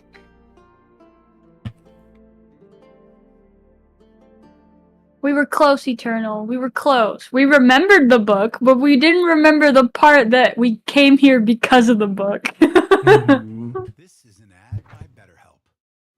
stress is now We were close. He was helping me brainstorm. Hold on, we're more than ever. this D&D stream has been sponsored by BetterHelp. Oh my God, no. Starting therapy has never been easier. BetterHelp. You can't escape work, but you can take small steps to care for yourself. A walk, some sun, a favorite song. Therapy is one of those steps. Ongoing support to build resilience for whatever your day throws at you. Balance is God. tough. Getting help shouldn't be. Visit betterhelp.com/Spotify music. But for Skateboy 10% got off the your book first last month. stream. Well, now it's magically appeared in our hands. Hold on. Also, we are brought to you by DirecTV. They have ways to introduce everything like My Entertainment, My Sports, Mi Español, and My News. Have a curated watch list for you. Make sure that you take advantage of it now of our genre packs. Channel lineups built to match the content you love, minus everything else. You can create your own watch experience from our curated faves starting at $19.99 per month, plus tax. You get things like Disney, Cartoon Network, Boomerang, Nickelodeon, Baby First, The Food Channel. Me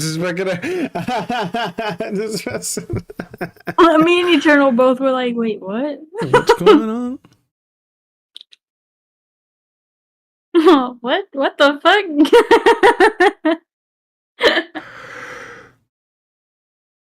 I'm joshing ya. But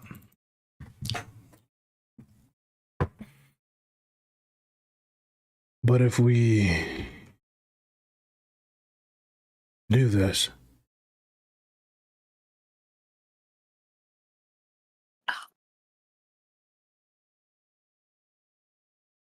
we'll need to consult the book. Oh, the book. Consult Indeed. the book.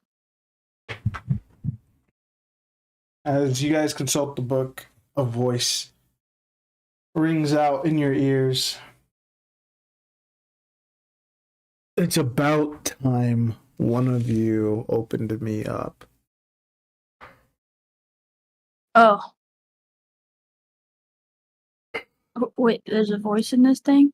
What you are here for is the primordial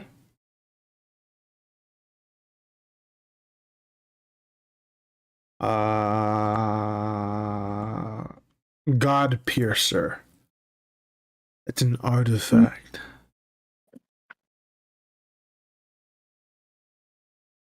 I know where it's at, and I can lead you to it.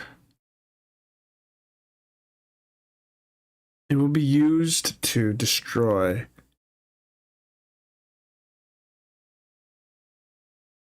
the god Malice. And that is what you guys are using it for. Remember that. I will write that down. Sorcery.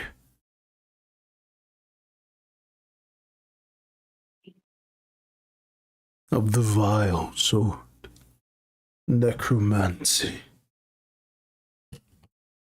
A soul is attached to that book. Indeed. How much would it take for you to part with it?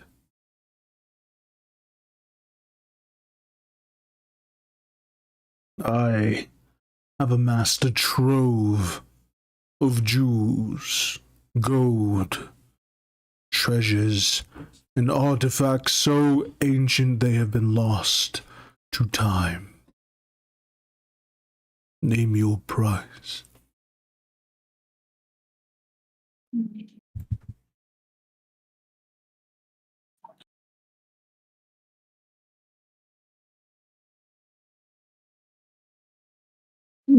I don't know how the others would feel if I gave up something like this.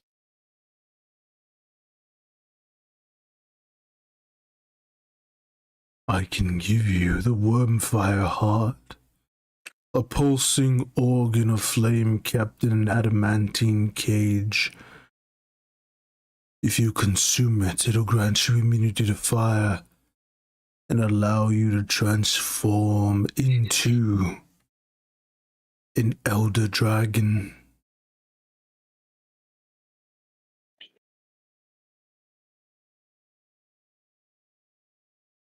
Can he give you his friendship?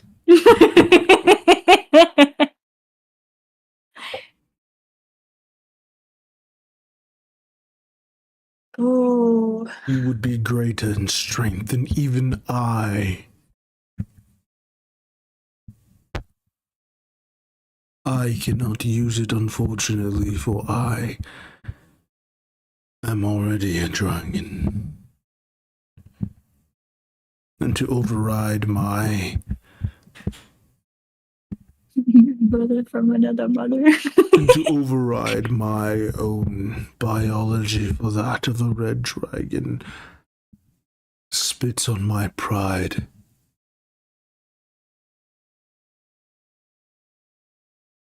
But if that does not entice you, I can give you the Tome of Boundless Tongue. Reading this tome will teach you any language, dialect, or cipher, including long-lost or extraplanar tongues.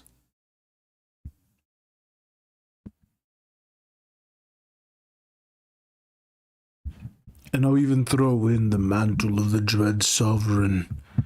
It'll grant you +2 to your defenses and charisma checks, and it'll allow you to cast Dominate Monster once per day. Automatically succeed on creatures of CR2 or lower. You can bend the will of the masses to yours.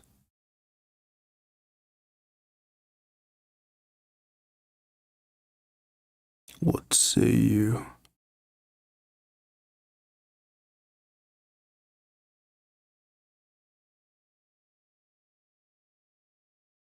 Or would 28,000 platinum pieces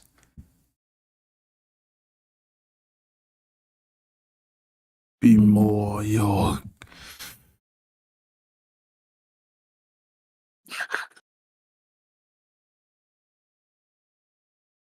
speed? So 28,000 platinum pieces with the exchange rate, that'd be 100 glim per platinum piece. So if you traded that in, 28,000 times 100, that's about 2,800,000 glimmer.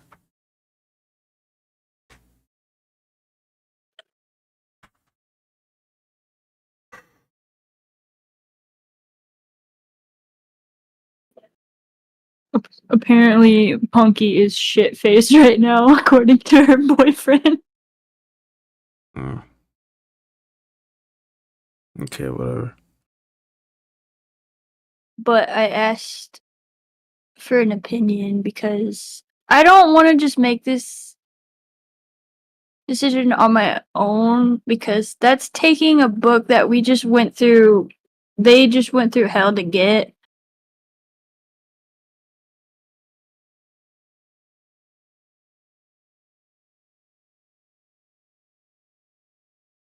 Fine. Oh, but what would Hagen do?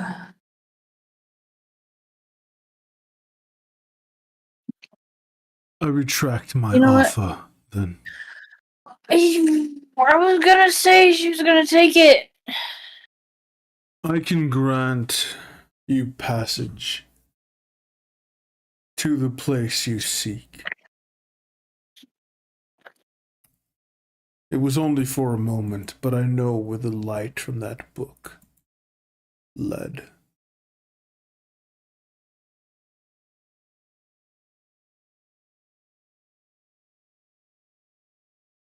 All right. Then hop on my back and I shall take you to your destination.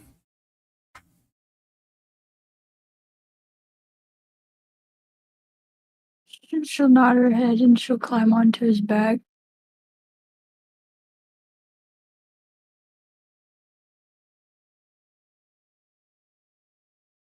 As you do. It's a long way from Yggdrasil, but on the back of a fully grown adult blue dragon, it is not that long of a flight. As you arrive, the wind stops blowing, the birds stop chirping. The area that you land is on a half-sunken basalt cathedral carved into a sea cliff. As Bluey lands, part of the platform gives way and falls into the ocean. This is where that book has led you.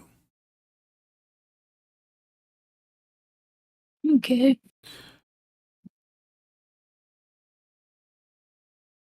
The book would have been a good addition to my collection, but luckily. But now that I think of it,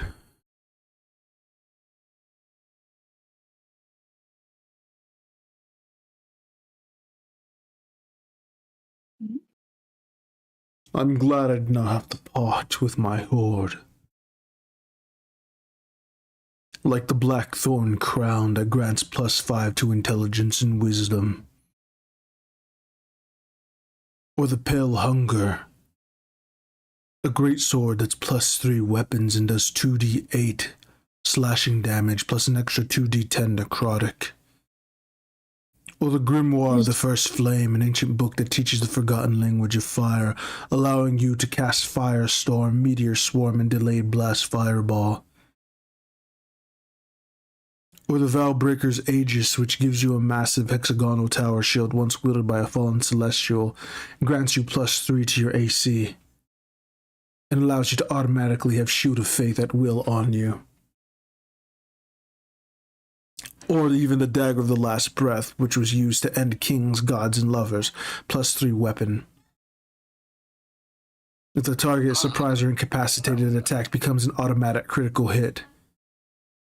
Oh, I couldn't do without that one. Or the Shroud of the Void Shepherd, a cloak woven from the skin of a starborn horror, grants I agree with immunity Eternal. to Please forces drop the necrotic. list. Boy dropped the list of his gear on the spot. Exactly. Goddamn. He didn't say drop the list, he said. I know, So, but still. yeah. Or the Tempest Fang, a long sword forged in the heart of an elemental hurricane, +3 weapon that deals an additional Please. 2d6 lightning damage. I know, I fucked up. I was asking a question to a party member that's not here because I didn't want to just toss away a book that could have probably been important later on. Alright. Because that decision was not for me to make. That decision was either for Mav or Ing. Yeah. Because they're the ones who went in and got it. That's not my decision to make, to just toss a book that they literally snuck in to get and almost died getting out. I'm just gonna drop one more. Or the Null Heart Core, which grants anti-magic dominance. While attuned, you're completely immune to all magic, beneficial or harmful. Just the book. Fluffy, focus on the book. All active spells, magical effects, summon creatures and magical constructs in rage are instantly dispelled or destroyed. No saving throws. Yeah. Well, that also, you also gain advantage on all attack rolls, saving throws, and ability checks made against magical creatures. Yeah. That would have been nice. What do you mean? And he looks down at you, and he looks right in your face, and he's like, TLDR. You're immune to all magic. You erase everything magical in a wide radius, hit like a freight train, and can't be healed. You're a walking dead man with a death countdown, slowly unraveling the world around you. That'd be amazing against a character that does magic primarily as their big thing, huh? Yeah, it would be. And she's just standing there with a blank face. No, you're not gonna have it. as he flies off. You motherfucker.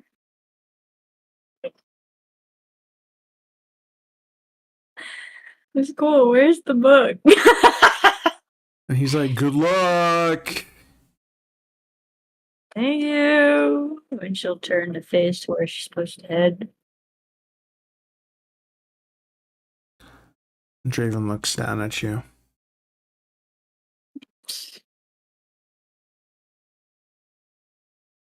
What, you got something to say too? Not much. Just, you kind of got what you deserved. You pretty much took like an hour to decide something. Nice. What was I supposed to do? This book, I didn't earn this book. That's when you weigh the pros and cons of something. Personally, I would have made that deal. I'd have too if I had thought faster. She looks at the book. Anyway, I'm gonna go back over to Yggdrasil. I'm the only thing standing between them and Wulagyo. Alright. After you've collected the God Piercer, come back. You understand? Understood. Good. Then, sayonara. As he closes the cockpit, he flies back towards Yggdrasil.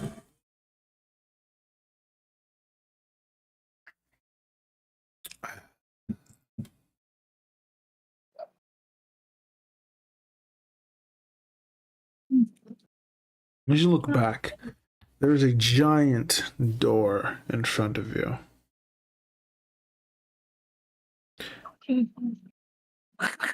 And next to Poor it are... Bro, I'm lost. Above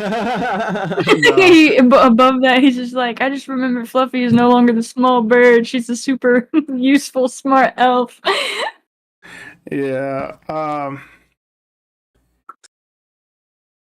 Yeah. I wouldn't say useful just yet, because The bird like you died. said, it took an hour in game. No, that's not a Hagen thing. That's more of a you thing, though. Well, Hagen is kind of me, because I've literally... She has a 10 in intelligence. And her charisma is a 7. What kind of stupid are you? I am stupid. That's what kind of stupid I am. Alright, so Anyways. now we're gonna slow down. I just thought that she was gonna take a little less time to decide it, but didn't really. So I just kind of breezed past that because it's just like, You know, it's like when you're trying to make a deal with somebody, you know, when you're trying to sell them something and they're like, I don't know. I mean, is it going to be like this? How about what kind of like features does it have? How long's the warranty? Oh, can you take it apart real quick for me? I want to see what I'm working with underneath it. Oh, so how does it handle making paninis? Does it make a nice stew, right? Okay, would it handle a stew if I added the potatoes and the meat and all this I kind feel of like stuff? I'm being stepped on right now. And then after all that, they're like, I don't think I'm gonna buy it. Yeah. That's basically what I was getting from Miss Ducky. It was just like, should I? What should I Gonna do? This? take Should I it. do that? Yeah. I'm sorry, but that's just how the cookie crumbles. Like as soon as I said I was gonna take it, you're just like, nah, we're breezing by. Yeah, because then that was gonna be a whole other thing about the magic trove, and then it would be the same thing. So I'm not gonna say that. Anyways, continue. I mean, you heard the list I was going through. Yes. And then Yes, I did. then it would have been like, oh, I don't know. Let me get back on track. I'm still Okay. facing this horizon that I'm supposed to be going towards. Mm-hmm.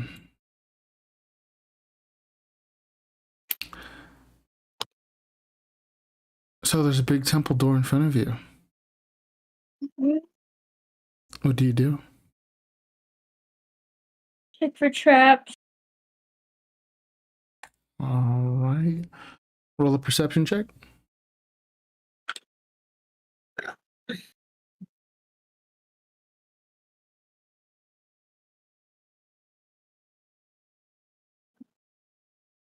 What is my perception?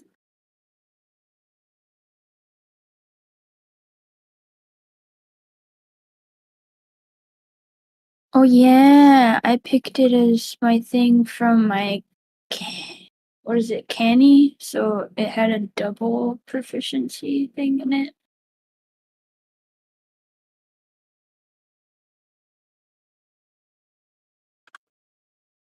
Damn, so that's okay.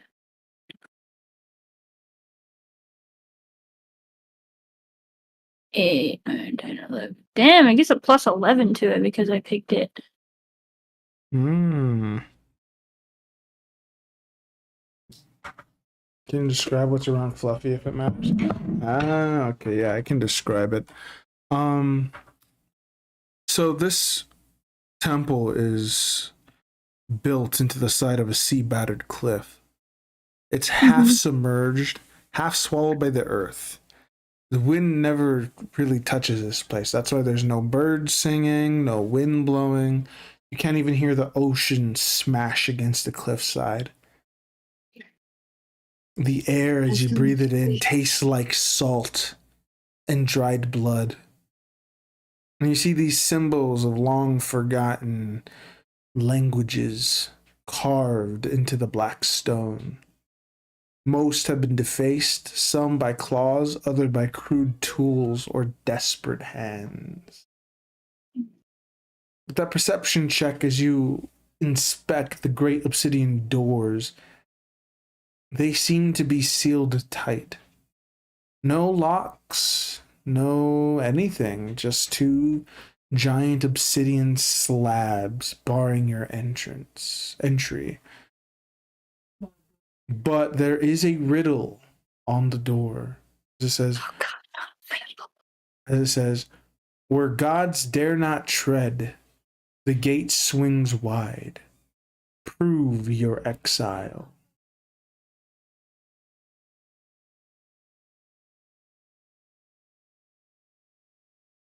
Huh? Where gods dare not tread, The gate swings wide. Prove your exile.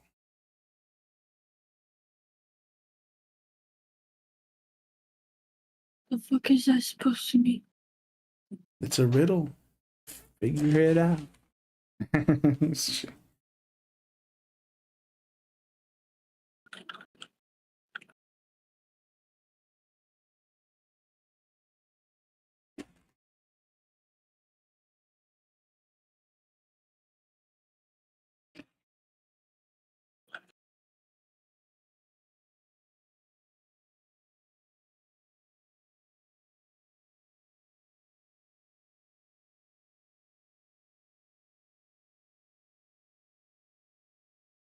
What am I supposed to prove something?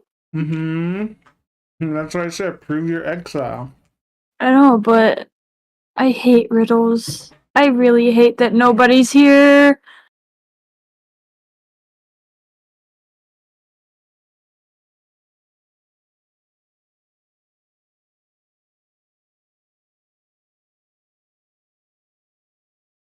I was like, hell, but prove your exile. I don't know the meaning of this.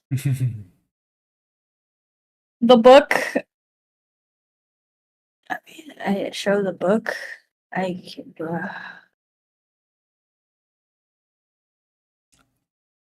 How do you show I the could. book? Oh, I thought that was your idea. No, it's Eternals. Yeah, that's Eternal's Eternal. idea. No meta gaming. I'm home, bro. Just an FYI, I was going to barge in. But I said, nah.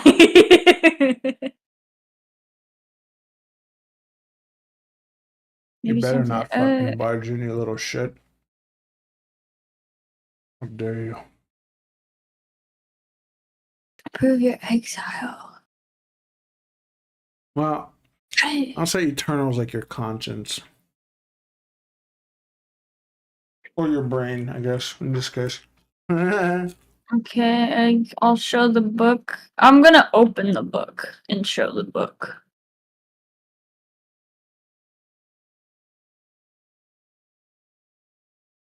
There we go. I got some TP for your bunghole. We'll beat you up. It's funny. Stop distracting Miss Ducky. She needs to solve this riddle. But Hagen will. She'll show the book and open it.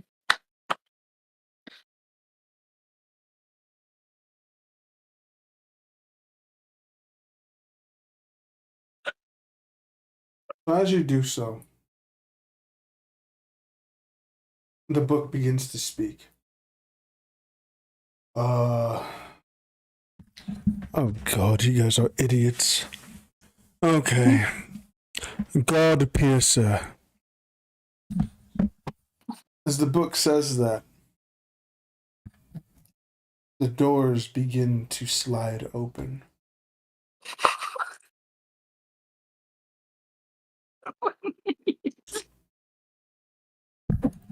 It's quite elementary. The temple we're here is blasphemous to the gods. When it says prove your exile, it means prove why the gods do not want to touch you anymore. Okay. Knowing about the God Piercer is blasphemy. All you had to do was invoke its name. Ugh. Great. Oh, I'm sorry you're stuck with me. It's fine. It's fine. As soon as one of those men with a slightly above intelligence finally holds me, I'll be able to have some proper conversation. Until now, at the very least, any more riddles. Just point me towards them and I will solve them. Alright.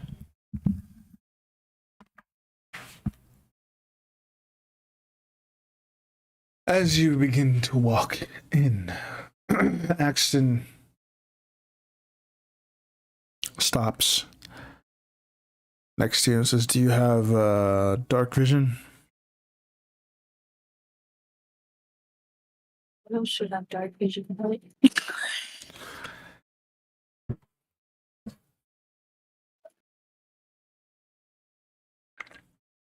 I don't know, you tell me. That's what I'm looking up right now. If wood elves don't have dark vision, I'm gonna be super upset.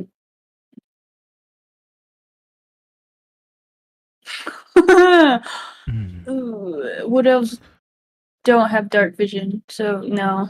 She'll look at him and say, "Unfortunately, I do not."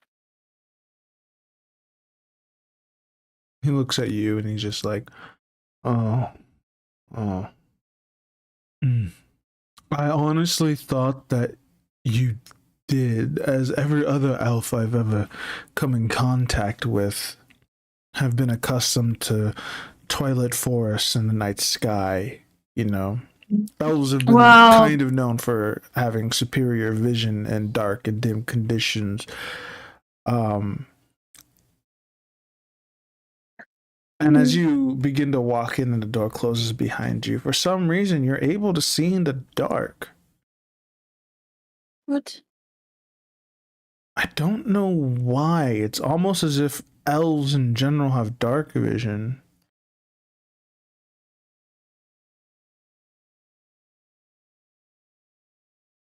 It doesn't show up in the wood elf thing. It shows up in the actual elf. Character profile. All elves have dark vision. Can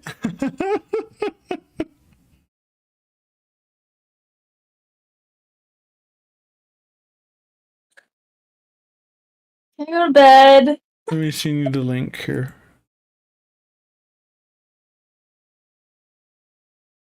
There you go. You want to go to bed? No, I'm disappointed in myself today. So I was gonna say, if you want to go to bed, I can just continue by myself.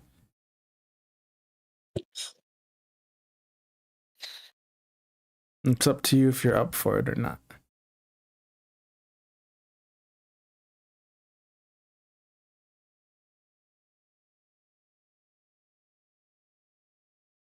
I'm gonna have to mute Punky because she's starting to send me a bunch of messages. Ugh. I'm gonna mute her for just 3 hours.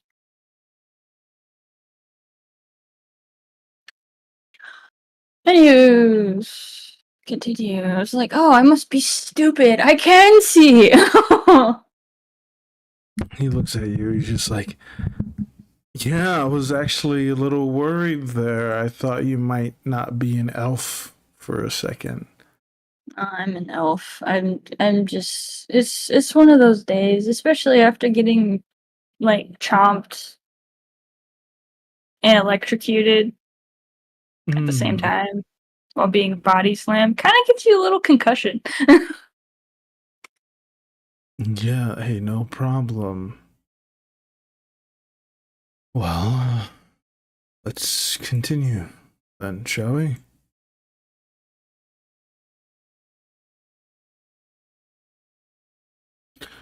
As the door closes, the air is filled with this almost... Yeah, you got slammed by a dragon, so you can feel like shit. Totally normal. What's dark vision? Oh, it allows her to see in the dark. All elves have it naturally.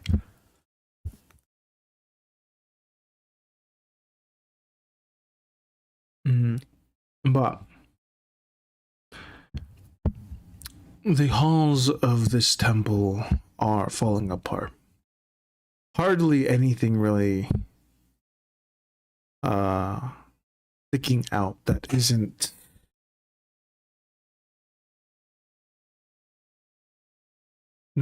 been affected by time. This oppressive silence sort of highlights the remnants of a once glorious faith that met a uncertain end here. As you are walking down these long corridors lined with statues of drowned gods, mouths open in silent screams, their features eroded.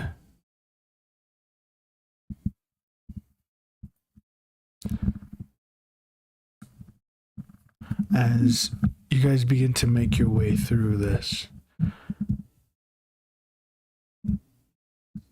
footsteps start to make no sound. God.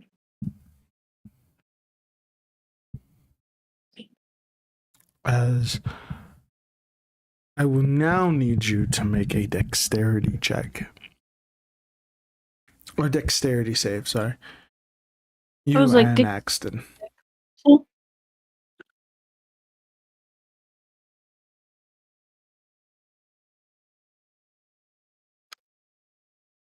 Mm, 23. Alright, you both succeed. As you guys step, your foot finally makes an echo, but both of you are able to shoot back before being hit by some unknown energy produced by the echo. Oh, what the hell? As something down the hallway has hollowed eyes that bleed black salt. The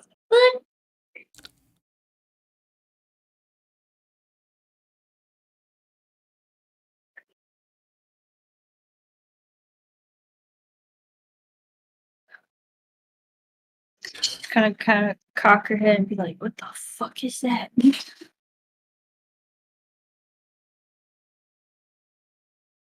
Get it?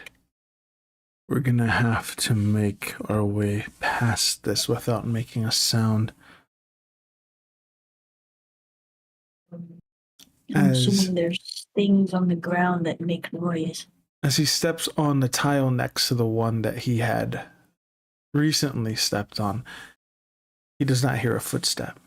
He even stomps his foot down on it, and there's no noise.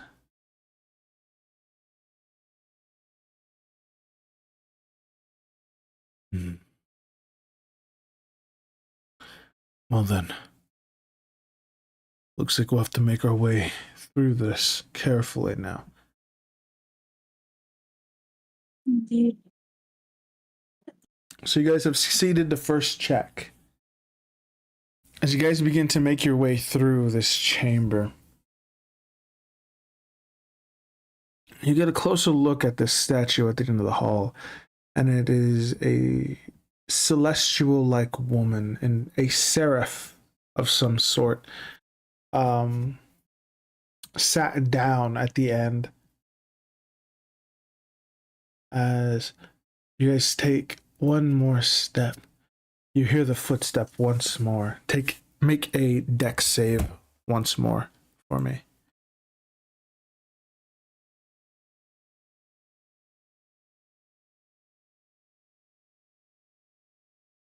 Both of you succeed once more.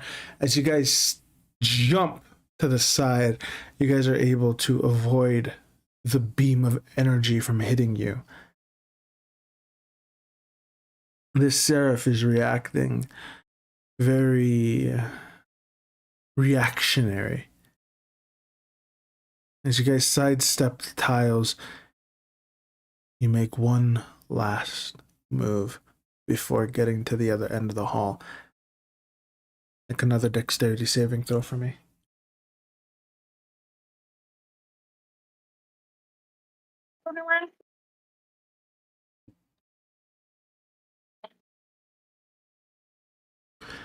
Axton does not make it. And he takes 10 force damage Oh my god. as he is sent flying as he hits the ground, he's just like, oh, fuck. Shit. I'm gonna look wide-eyed, like, holy. As he gets back up, dusting himself off, he limps his way past the last tile. Oh, fuck, what was that?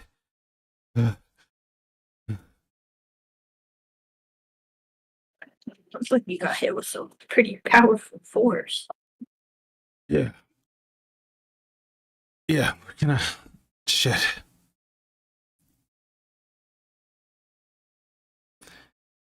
You mind if we take a short rest? No, I don't mind. Thanks.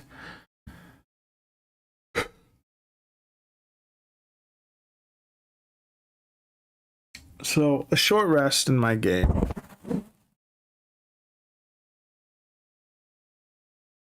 was an hour. Is it Of hours? course. Yeah, it's an hour. I'll say an hour. The next campaign that I'm running is going to be dark fantasy. Very gritty kind of a campaign. But right now, it's not really going to be like that. So...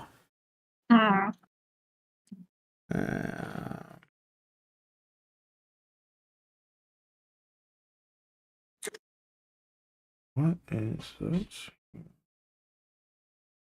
Yep, 1 hour. Minimal safety. We do have food and water. We can spend hit die, like standard rules. Features and abilities recharge as normal for your class.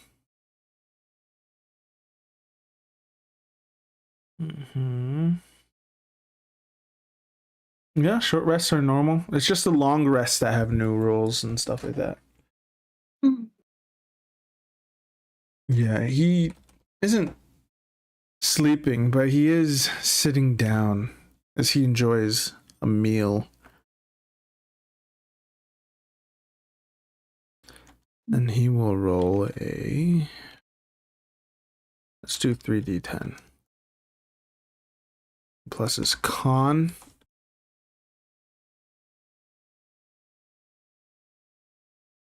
Is there a certain amount of hit die that you get that you can 6. spend? Yeah.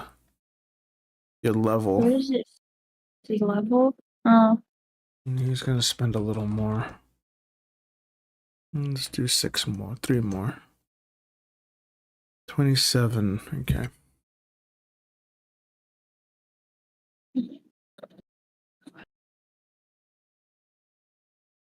I think I'm gonna do all of mine because I'm only at 1.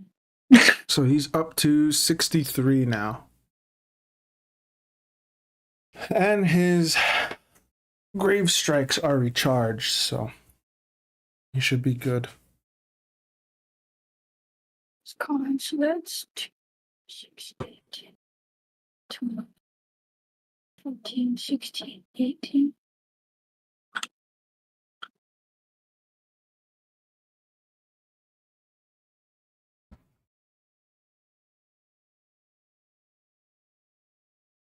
That works. That brings me up to 62.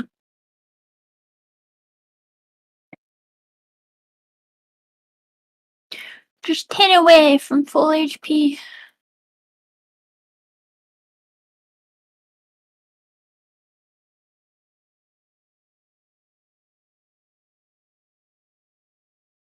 Jimbo Jambus commented on my, yeah, 61.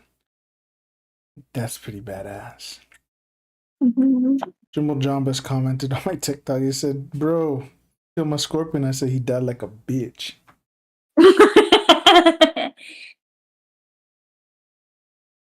Well, he did.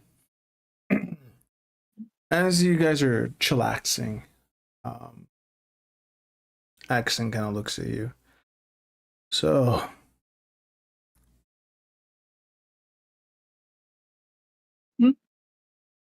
what you gonna do after we save the world, huh? Because if the book is right, you know, this God Piercer is what's gonna help us get Alros on our side, and with him, hopefully we take out Amon. Hopefully.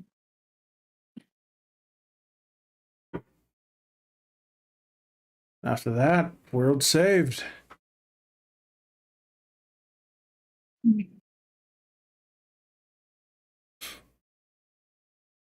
Got any plans for after?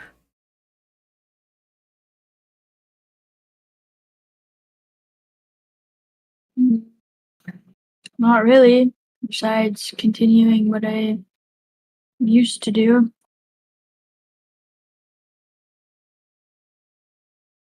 And what was that? Basically just surviving, hunting for food, finding a spot to live normal life. Or at least as normal as it can get. Yeah.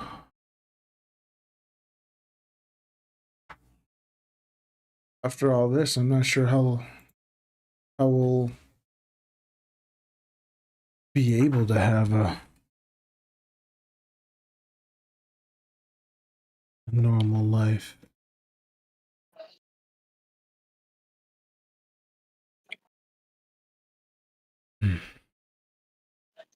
What about you?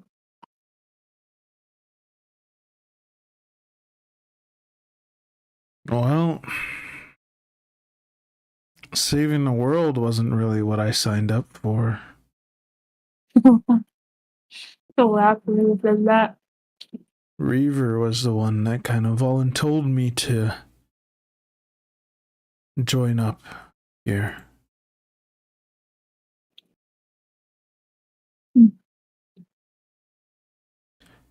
Is he like a mentor or something? All I've known him my whole life, pretty much. The old bastard raised me from an infant, pretty much. So he's kind of like a father to you. It's the closest thing I got to one.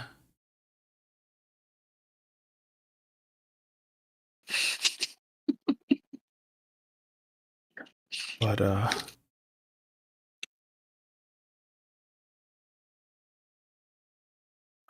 all it's been since I was a kid was train some more, and rest so you can train even more.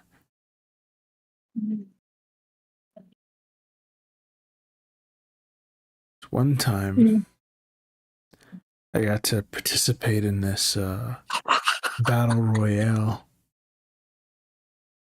What the fuck, he turned on? He's like, can he throw someone across 5 trees? He's I never got to gonna participate let that in down. this battle royale, and I actually won. Oh, you won. Then I got caught up in some silly business.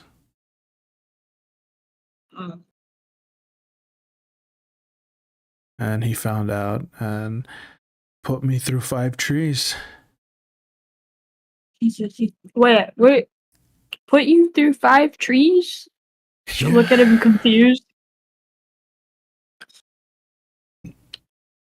Well, I deserved it.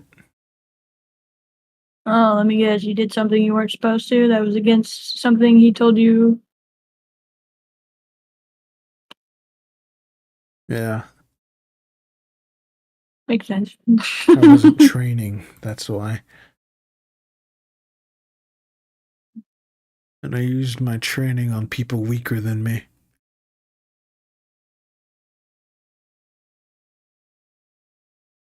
Which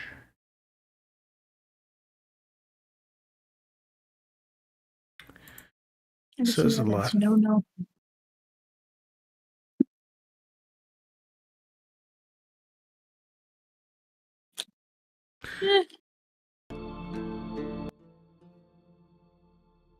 You don't seem too bad of a person to me so far.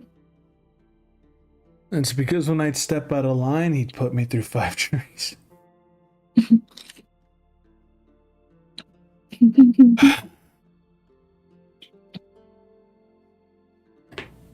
can't enter your cave. Can I What the enter your fuck? cave? Why do you need to enter?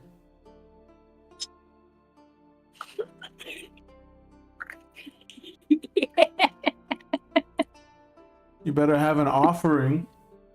We better have an offering. I got you food. Oh, That's an okay. offering. Alright, hold on, I'm gonna mute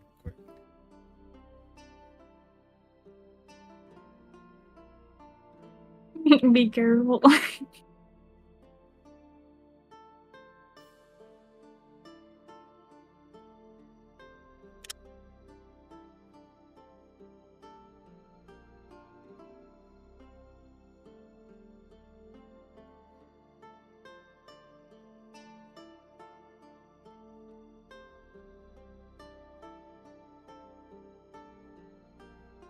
Medium film with lots of legs doing that shit.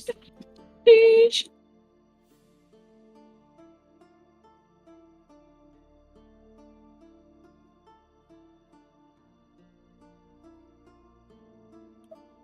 It's scary to go into the Weaver Cave. You don't know what's gonna happen.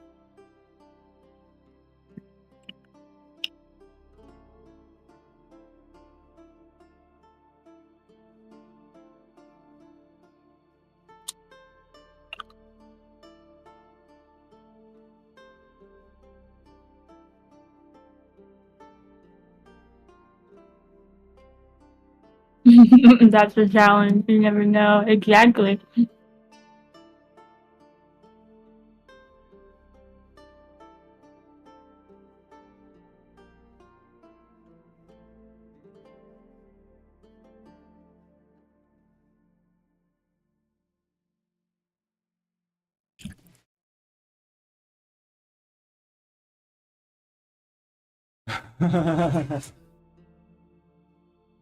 She brought me some fried chicken. Yeah. Delicious. Delicioso. Thank you. Here, I'll give you one,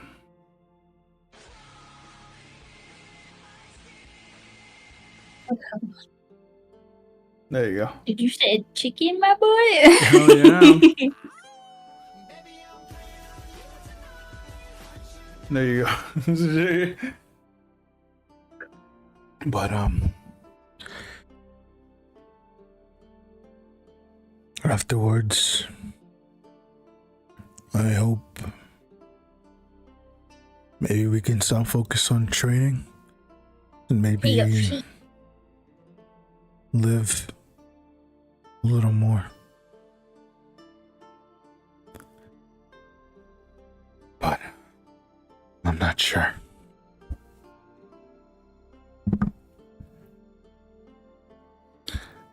I'm sure that's what a lot of people want, is to just live a little more. Yeah. But, I think we rested enough.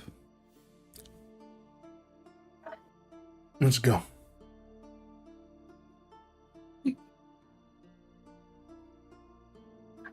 I got KFC. I'm saving a big piece. The Oh, booba. yeah. Oh, you got the booba of the chicken? Yeah, dude.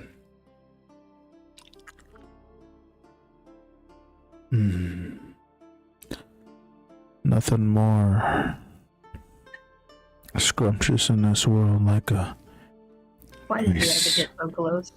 chicken breast. Amen.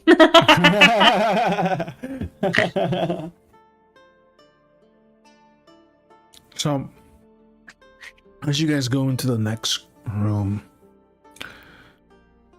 you enter a domed chamber, and in it are scattered broken instruments and murals. On the murals, you see worshippers walking into the sea.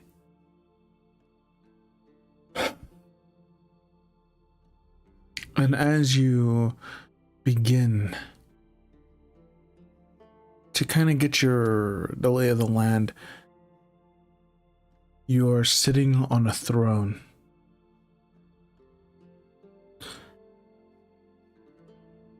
And you are crowned. What? Yes, you are dressed in a very regal silken robe, and you wear a crown made of wheat with the same hue and luminescence as gold. As many people worship you as a goddess of abundance, they gather around you, What the hell? praying to you, worshiping you. And you feel complete. You feel at peace. Everything is right in the world.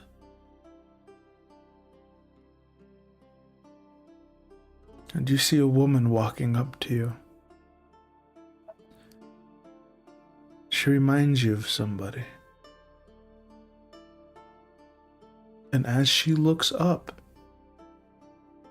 it is you. What the hell? And as you look down, a strange weapon wrapped in white, giving off this runic blue and black color, is planted inside of your gut. You feel this white hot energy fill your body. And just as quickly as it takes hold of you, it lets go. And the world begins to fade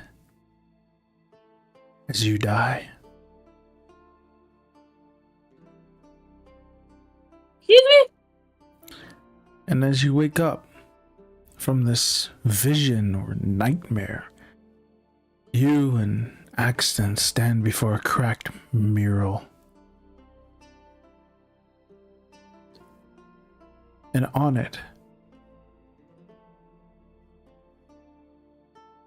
is a primordial fang piercing a sea deity whose blood has turned to stars that fade.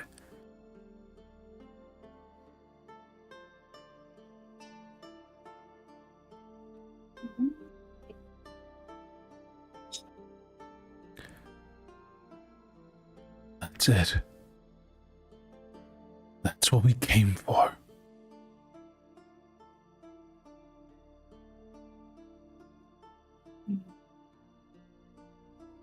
How do you suppose we get it? Do we just grab it?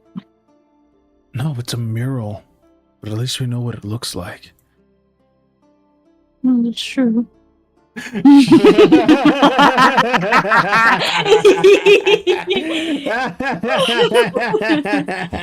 dumb, okay? He's just looking at you like, what the fuck?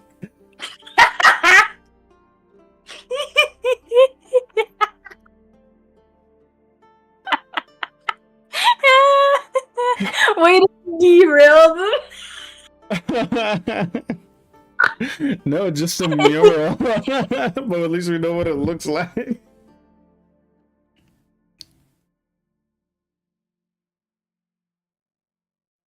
But as you guys kind of have a nice laugh with each other,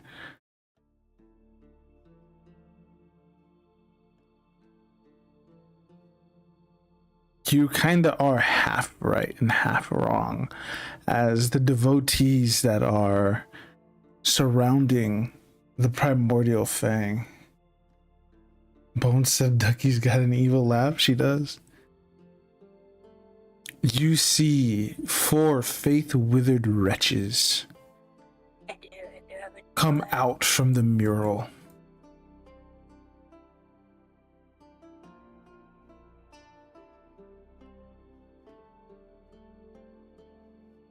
They don't say anything, but they kind of let out a quick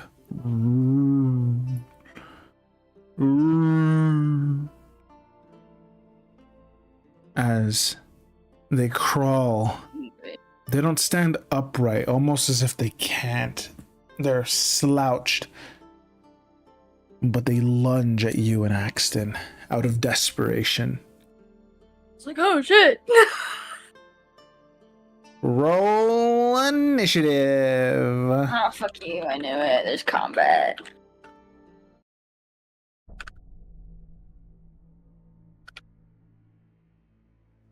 Are you kidding me? I got a freaking nat 1 in initiative.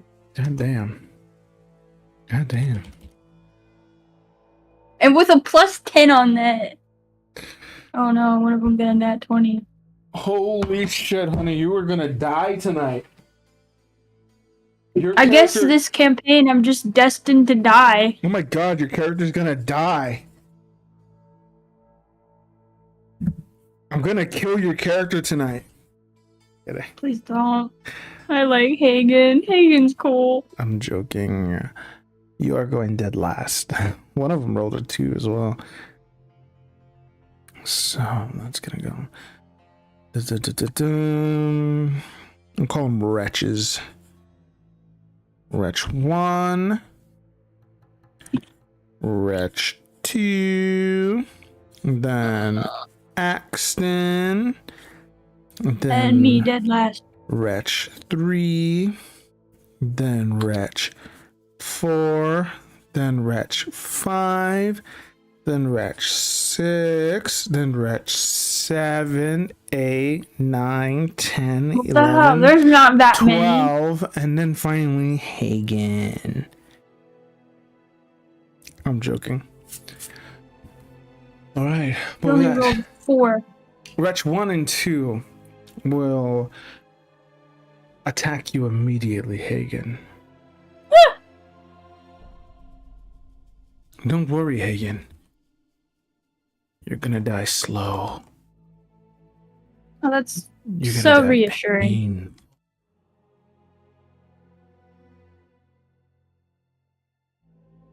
That's a miss. That's a miss. Thank God. That's a That's miss. another miss. I'm just gonna roll I'm a alive! 3d20. It's a 19, a 7, and a 22. It's a 19 hit? Yeah, it's a 19 hits. Okay, so that's gonna be she, 5d8. she played the Carl Weezers. She's like, she lives! Oh my god. Man, I wish that thing worked right now. It was working yesterday. Everybody was using it. Well, not yesterday, but Thursday. Everybody's using the shit out of it.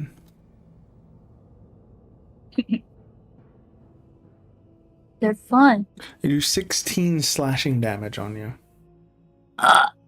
Bruh, no. You stinky. And also, just so you know, Rend for the Old God has been activated. What? When not cultist, but when the wretch gets a hit with a melee weapon attack on a target, which is what it just uses claws, it now has advantage on the same target until the end of its next turn. Oh, what the? No! So next time it goes, it's gonna have advantage on you. And that's Wretch 2. And with that, Wretch Axton. 2 has advantage on me. Yeah, with that, Axton will be going for Wretches 3 and 4, as he's just like, all right, so this is what we're gonna do. This is what we're gonna do. Okay, let's do this. That's a hit.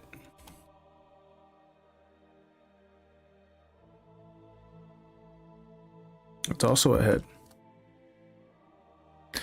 He doesn't feel like using his full might, so he's only going to...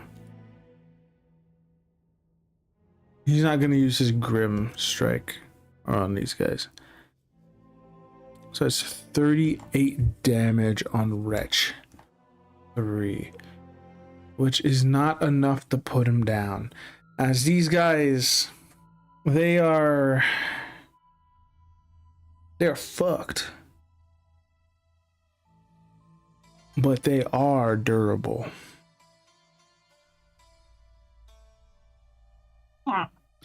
As Wretch number 3 takes the damage, it has taken a severe amount of damage, but it doesn't even let out a yell. It's just like, Give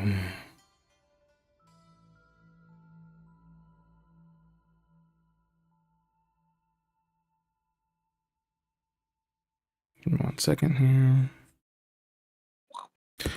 And then Axton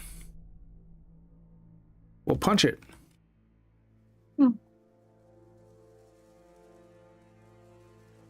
It's 28. That hits.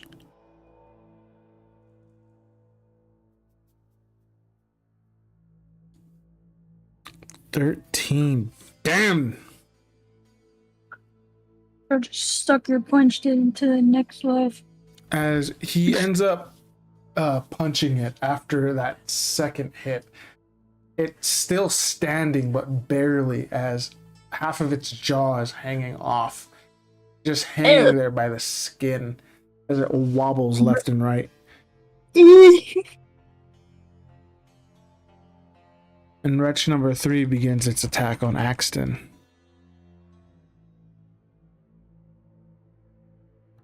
And it hits twice and misses once. So that is a 2d8 plus... God damn. Plus 6. It's 22 damage. So he got from 61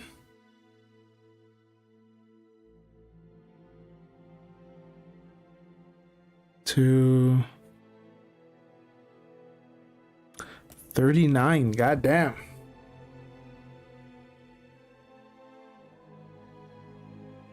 But with that last hit,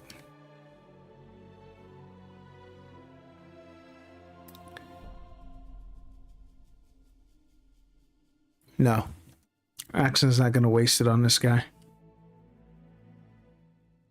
The next guy goes in for a hit. Miss, and hit.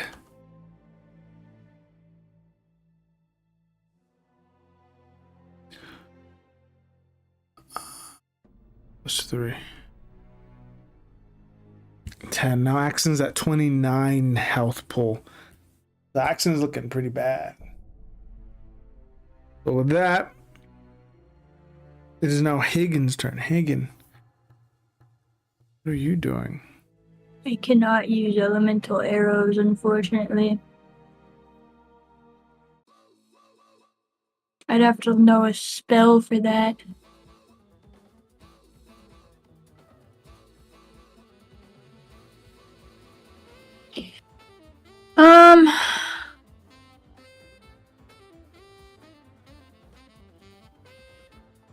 See, you said it's Wretch 2 that has advantage on me at the moment? Mm-hmm. I'm gonna shoot him with a harpoon.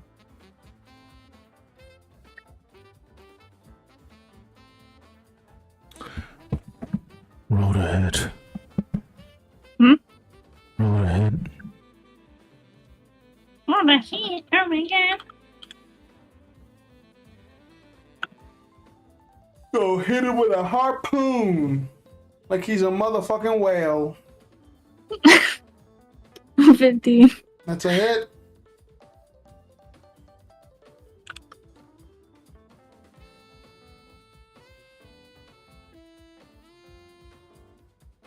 It's 15 damage.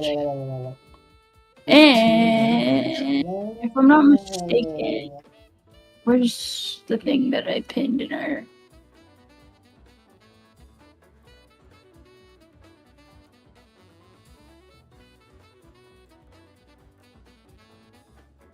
Harpoon those cheeks to Jesus. 15, not bad, not bad. Ooh, it anchors enemies. In Yeah. What are you gonna do with that knowledge, little one? Right in the blow! wait, first of all, how big is he? He's about your size. Oh, because this is for impaling large enemies.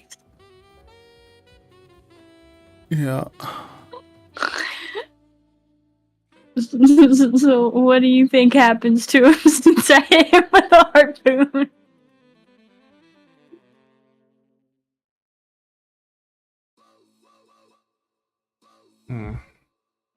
I guess you'll have to make a strength saving throw of some sort.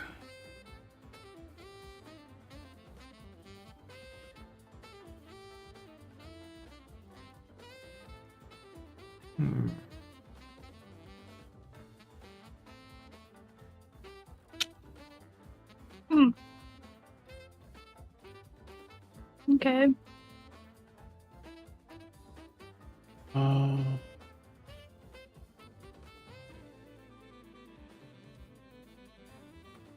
Well, I mean,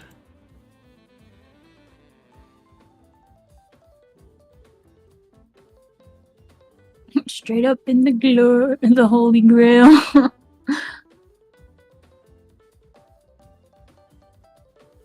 they look like And the this. blowhole. This is the Chinese spit from the Eh! That's what it looks like? Mm-hmm. That's freaky. I'll do a strength save. I'm actually kind of glad I shot him with a harpoon.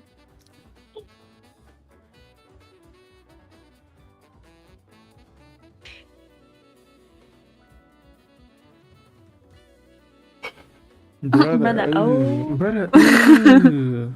Brother, ooh.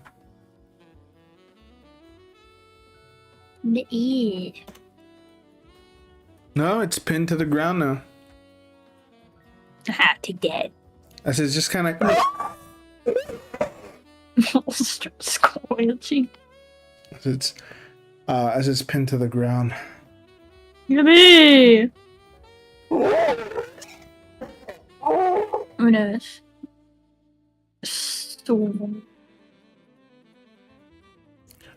switch to switch my weapon to the lever rifle and use my extra attack for that. Sure, why not?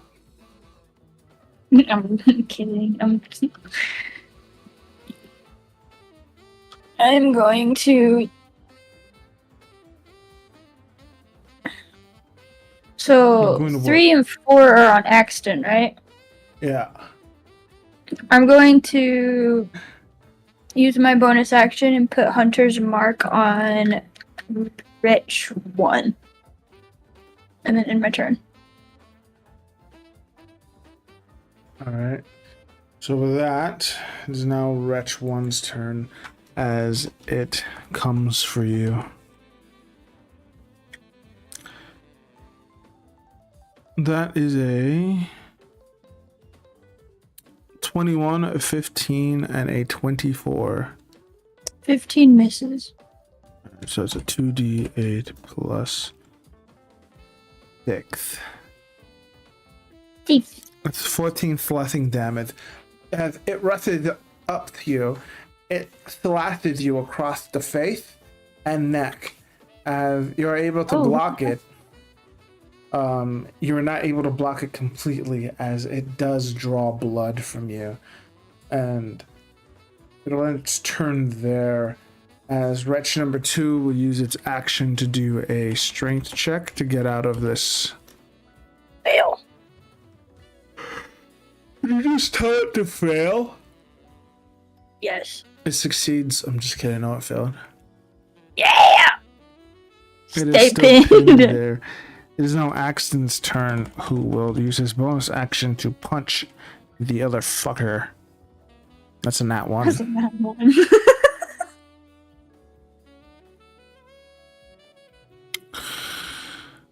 Wow.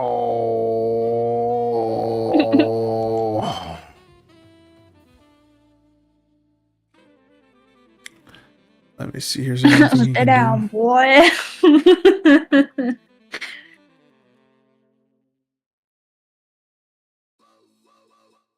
Hey, creepy. I don't want him coming at me. Not really. There's nothing else he can really do. Dude threw a punch and missed. Completely. Oh wait, never mind. No, he has the luck feat. Whoa! I remember. Oh yeah. There we go.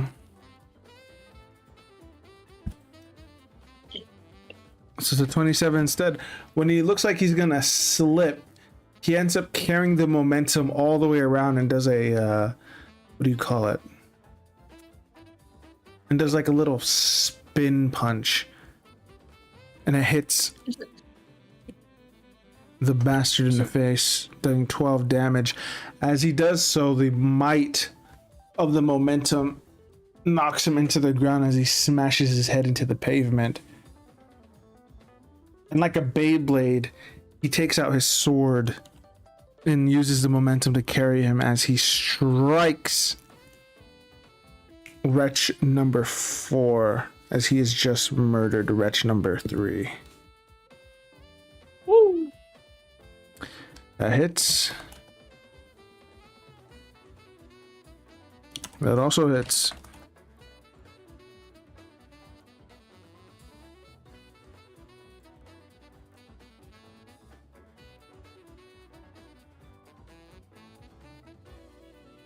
Don't let that shit crawl on your cheeks. No bueno, on God. Jesus, what the hell?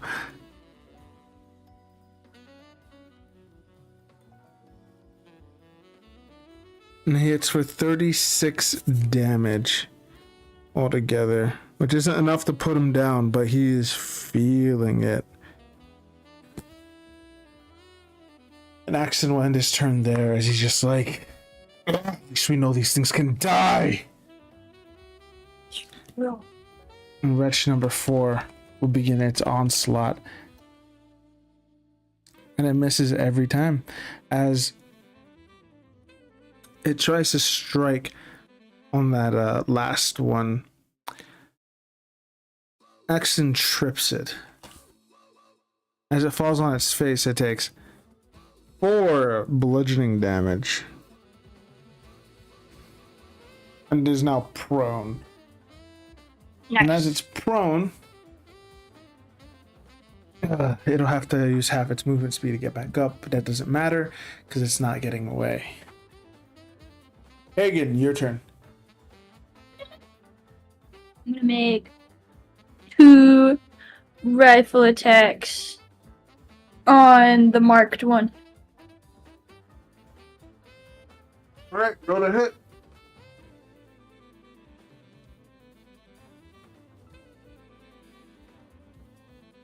No Here's fucking the up. first one. 23. It hits. And a 20. That does not hit.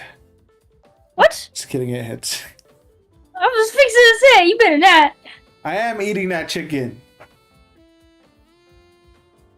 So both hit. So that's 4. Yes. Damn, this dude's about to get his brains rocked.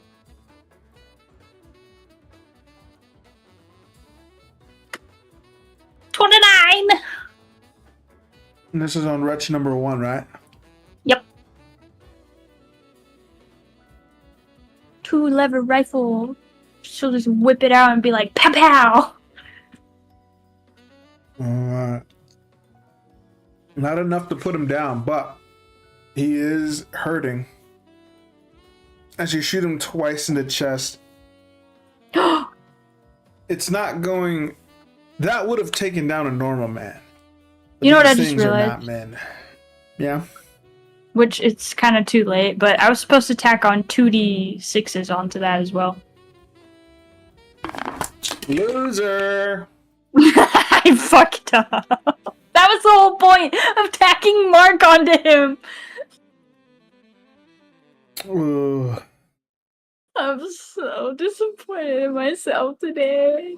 My brain is not functioning right. As it explodes from the back, do you end your turn there?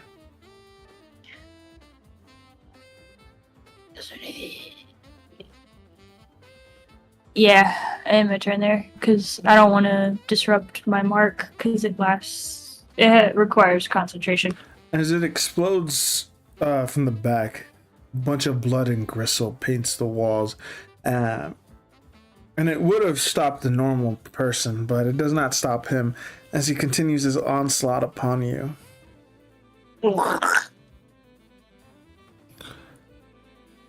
And that is a 12, 15, and 19. 12 misses, 15 misses, 19 hits. Hits you for 7 damage. 7 damages. As you weave through its first 2 attacks, it catches you as instead of going for a broad slash, it goes for a calculated and almost beautiful jab as he shoves his claws about an inch deep into your stomach and rips it out. And wretch number 2 will try and get out from... And he does not. Yes, he's still pinned by my fucking harpoon. That's Axon's turn. And that's a hit. That's a hit.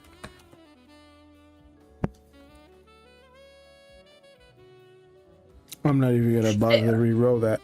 As he completely decimates wretch number 4. Yeah. As he cuts wretch number 4 in half. It kind of twitches for a little bit before eventually succumbing to its wounds. Oh, wow. As it goes over to wretch number 2, it kicks him in the face. Oh,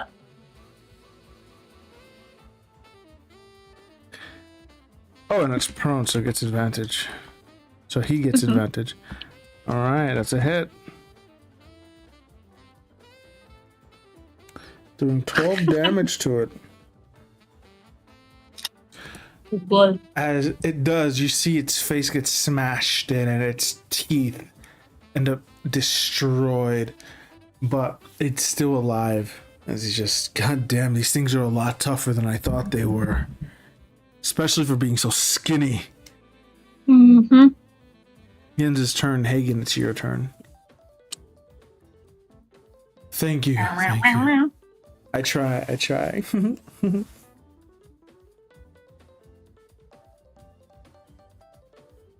This is on Wretch 1 still.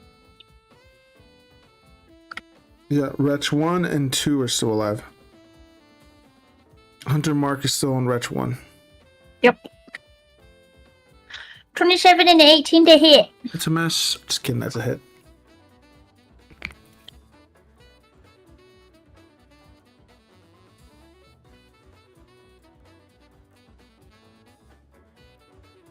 $26 damage.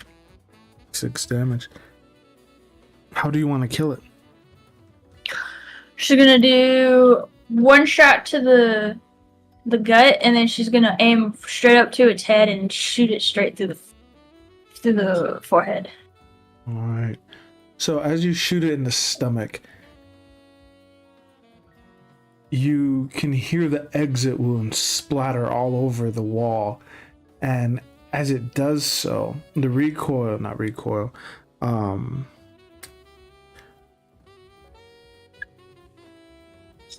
the momentum ends up pushing it against the wall. And as it's against the wall, you aim straight for its noggin. And as you pull the trigger, the bullet travels and it hits it dead on in the cranium. As it hits on the cranium, you hear like the rock behind it shatter, as well as its brain just as you explode the entire top half of its skull. And it's just brain soup now. As it slides down the rock, combat has ended. Yeah.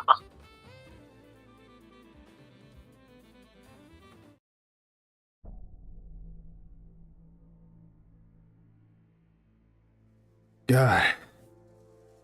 Those things, I don't know what they were. Wait, not combat hasn't ended. Wretch 2 is still alive. Never mind. Yeah. Yeah, I got too caught up in Wretch 1's death. Alright, it was a beautiful death. So what else do you do?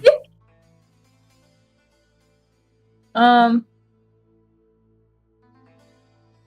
used it again, so I fused the two. What can I do with this bonus action?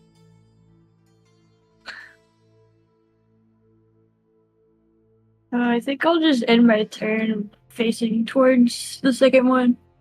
Wretch 2 will now try to get out of your anchor once more. And fails once more. He's still pinned like a little bitch. It's now Axon's turn. The 20, it hits. 23, that hits. And that is a 25, it hits. Yeah.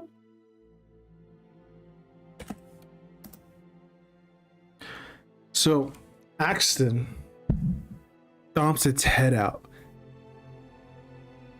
You're not sure when it died, but sometime along the way, after maybe the second kick, It died. it died. The first kick softened up the face as its teeth and nose was turned into like a flat, fleshy,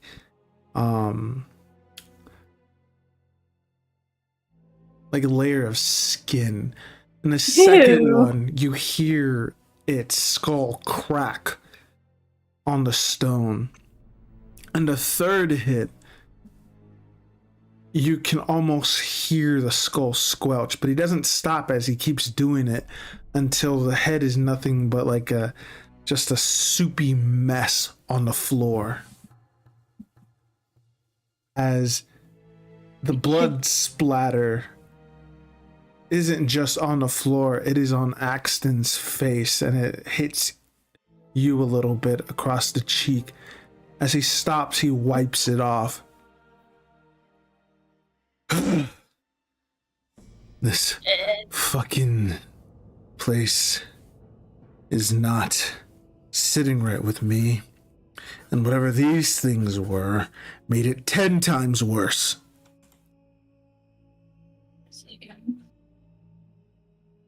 It may have gotten worse, but we still have to keep calm heads. We don't need calm heads, we just need a good sword arm.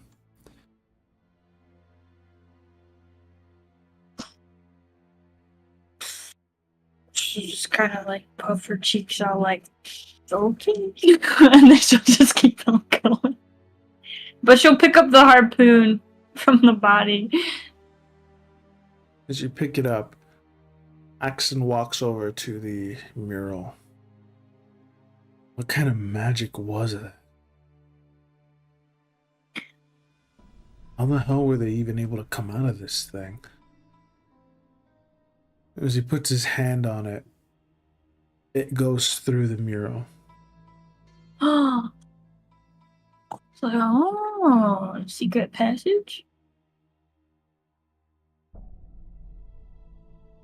Oh, interesting.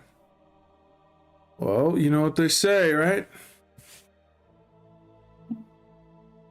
Sort of. Ladies But first. she'll just. Oh, yeah. She'll kind of like wag a finger at him, like, oh, you.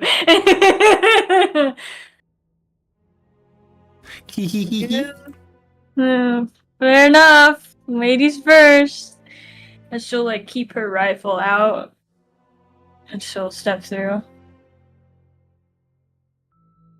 As you guys are walking towards the barrier, the one wretch that did not get turned into a soupy pile lets out one last thing, one last line of dialogue that I've written. No. Under his breath, he says, "We kept him safe. Who cannot bear the silence he carried."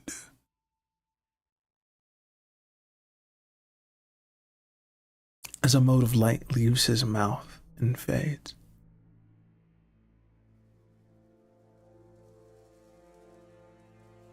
The hell? What does he mean by that?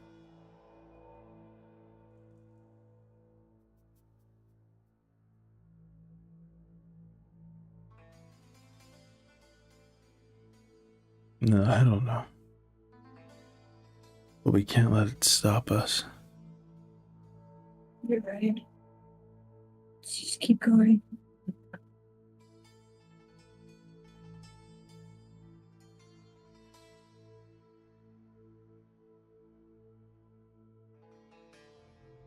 She'll continue walking. As you guys walk through the mural, it's not a secret passage. Oh, is it a hole? It is a shrine. Oh. And in it you see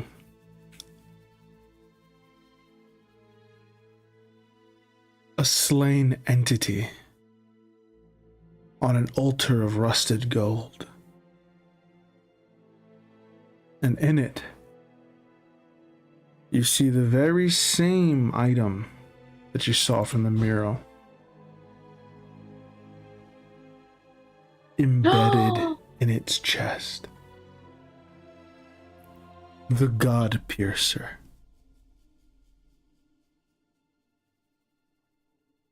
In a room of silence, it is the only thing that seems to make any noise, very slight. A hum resonates from it.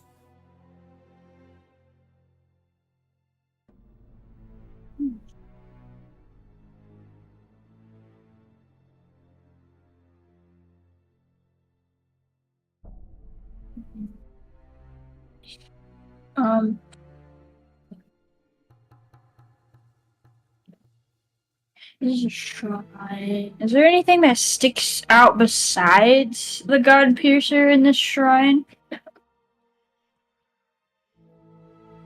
Actually, there is something. Your mom. Fuck you. What kind of laugh was that? Did you get it? Sounded like a freaking bug just buzzing against your mic.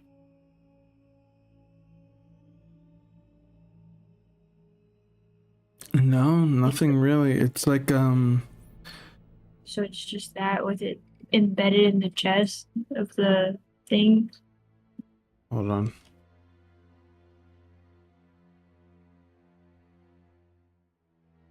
Take the book. Maybe he knows something. Maybe.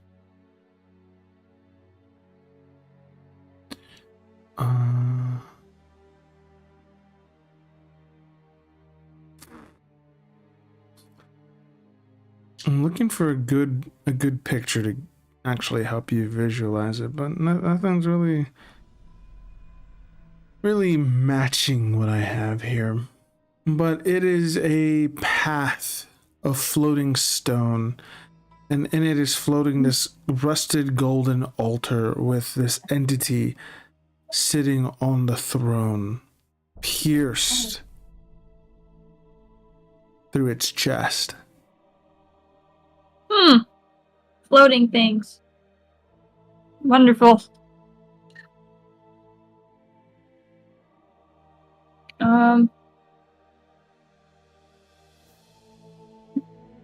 Hagen's gonna try stepping on one of the floating stones. That's like stepping on solid ground. Okay. She'll just walk forward then.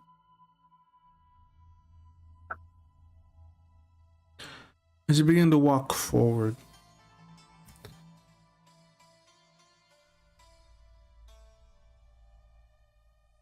from behind the altar, a man walks around. She'll freeze because she was not expecting another person.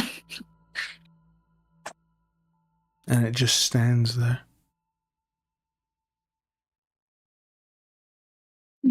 She'll call out to it. It does not talk. Oh. Does not say Never mind. anything to you. So she'll just be confused and walk forward.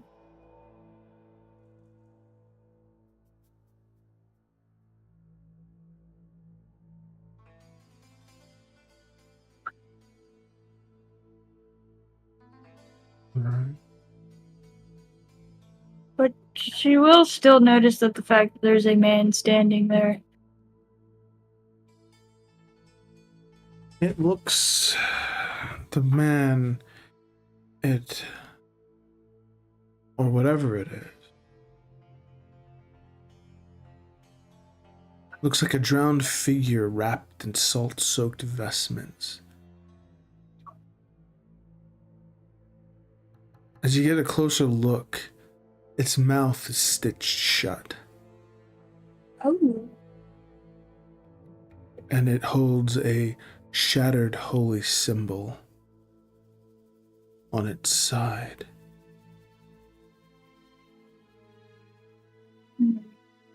She's going.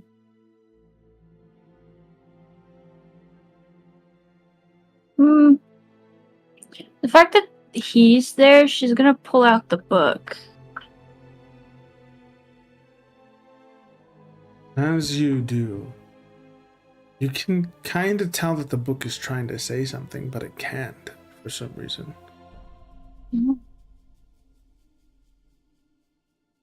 It's complete silence. The book is useless. Did Axton follow her? Or is he all the way back there? Axton's with you, but he just kind of looks at you and he's just like, it's your show.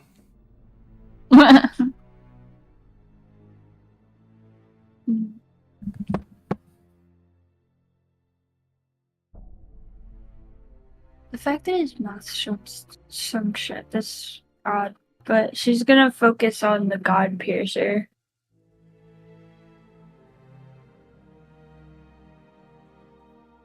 And try and pull it out if she can.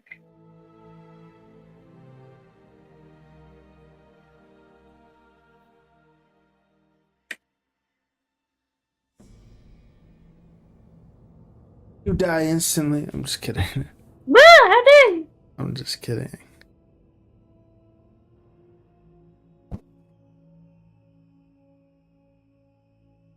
So,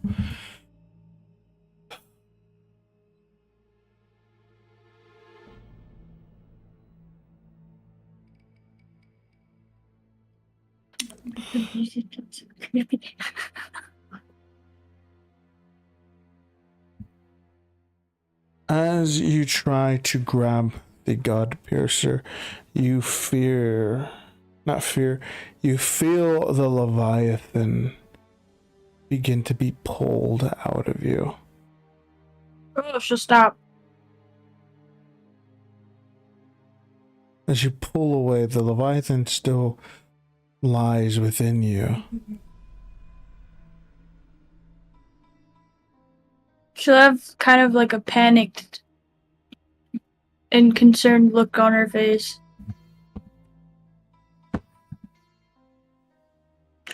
What is it?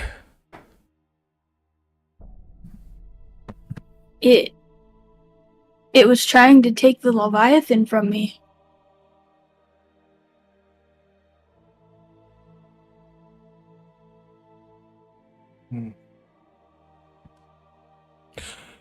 Well, that is concerning. Hmm. She'll ponder and she'll look back towards the guy with the broken symbol.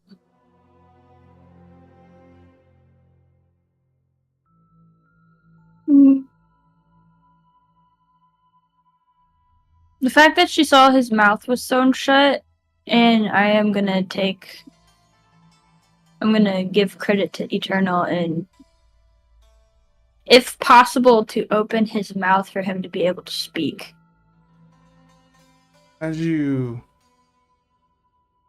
try and get closer to him, Okay, I'll try to get closer to him.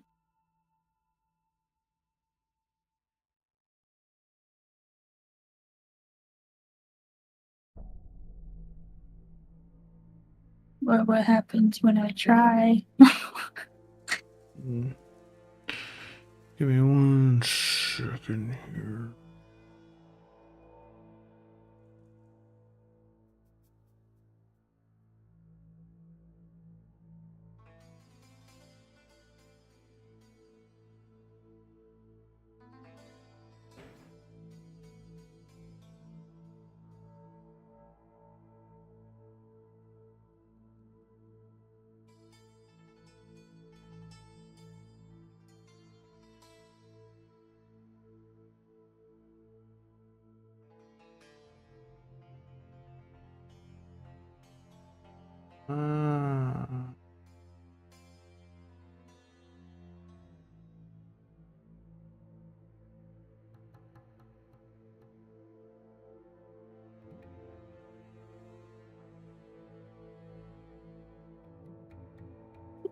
Okay.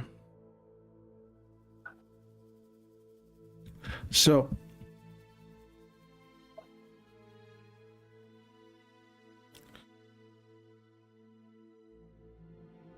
as you reach out to him and you loosen the stitches on his mouth,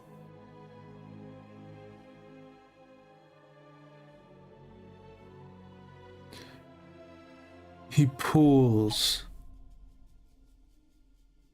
the God Piercer out of the dead god Hmm? and begins to attack. What? Roll initiative.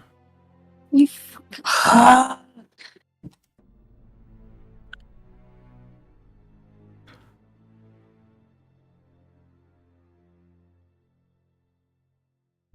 I hate this so much. There's so much combat, and we're so low on health. Oh my god. You probably just fucked up. I just wanted to talk. Alright, so Axton's going first. God damn. Was that 14 yours? Yeah. Okay, so then it's gonna go you, Axton, then him.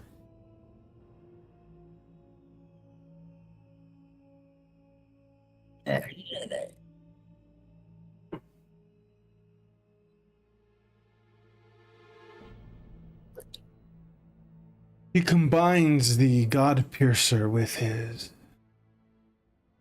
broken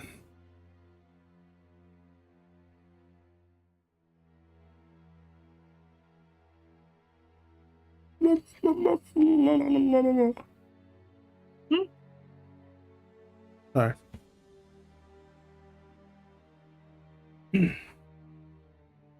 With this broken holy symbol, and it turns into a blade of some sort. But lance. But mixed with the God Piercer, it turns into the lance. And it is just dead silent. Jesus.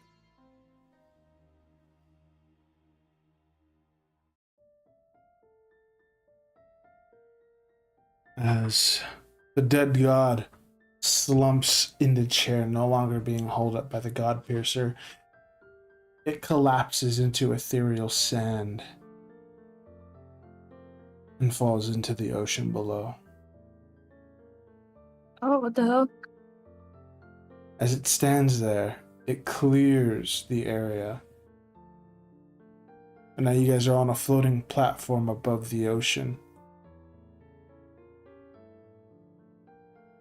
It's not flying, but is slightly hovering off the ground.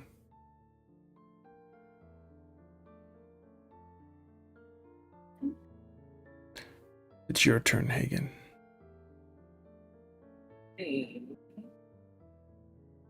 Is there a way to reason with him before attacking? You can try during combat. Hagen's gonna like kind of hold her hands up and It be will like, take an action.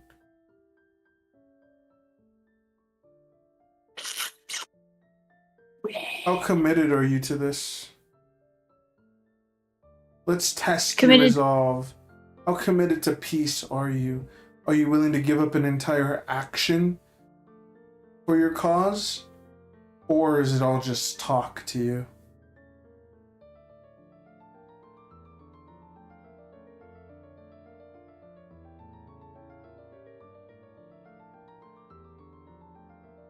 Is peace just a privilege you allow people that are weaker than you? Or when it's easy for you?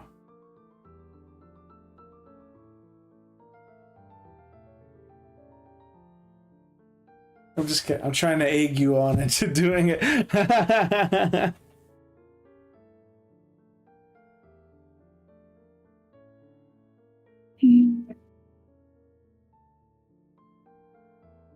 You have until I get a Dr. Pepper to decide. Bruh.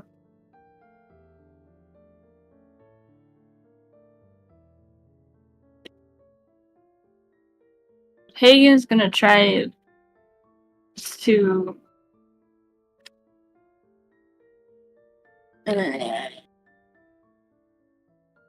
your butt. Your butt.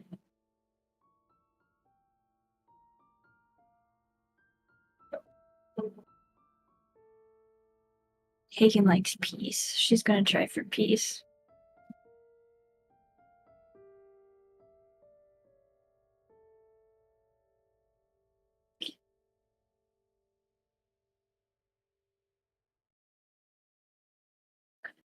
It's gonna be really shitty though because her charisma is so low.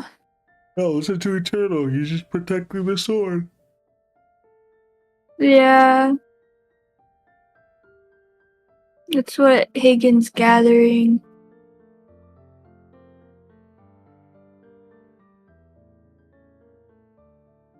Hagen's gonna try for peace. She doesn't want to fight.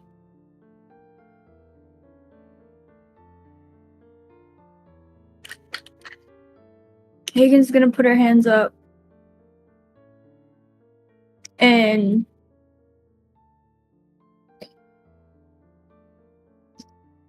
oh, what's she even gonna say? She's so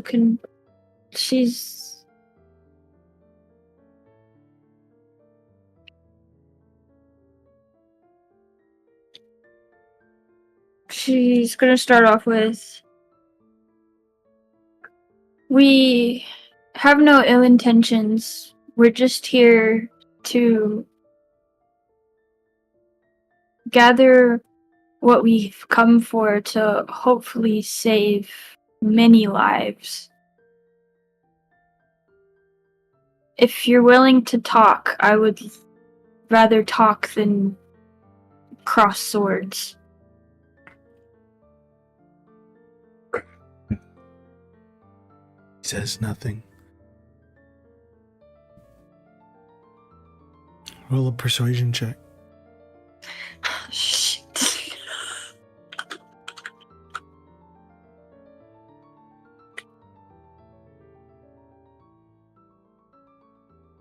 Oh god, this is gonna please.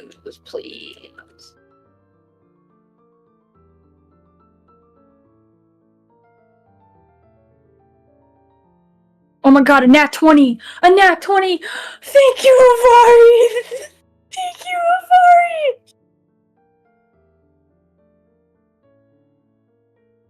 Fuck you. I have a -2! I'm giving you disadvantage. No, you can't do that. I'm the DM. I can do whatever I want. I'm just messing No, with. I'm please. kidding.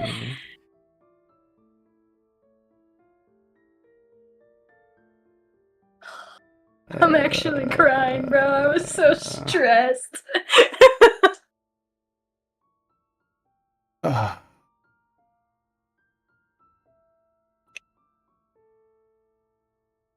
it looks down at you.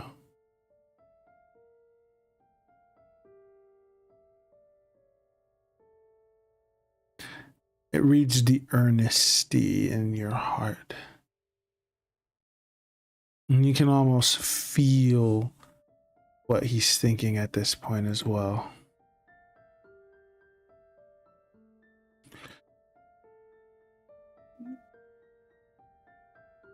You guys aren't common grave robbers here to desecrate the last remaining vestiges of his fallen god.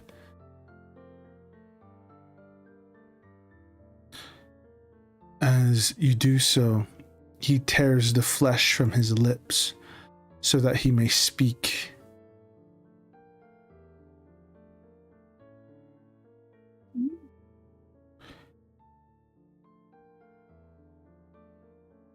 I sang his name into the waves.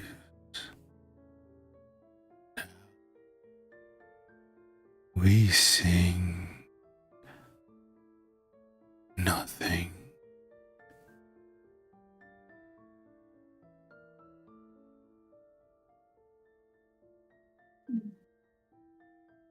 As he disintegrates into ash. No, into sand. And is blown by the wind into the ocean. Ooh. And with that,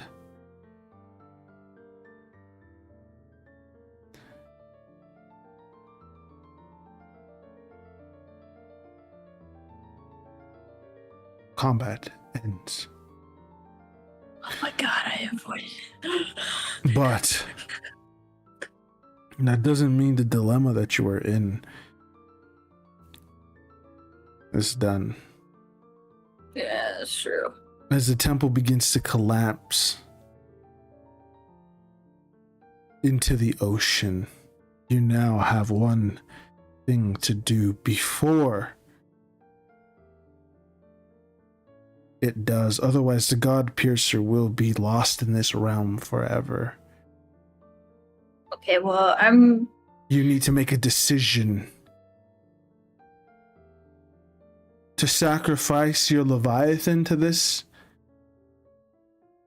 or leave it here.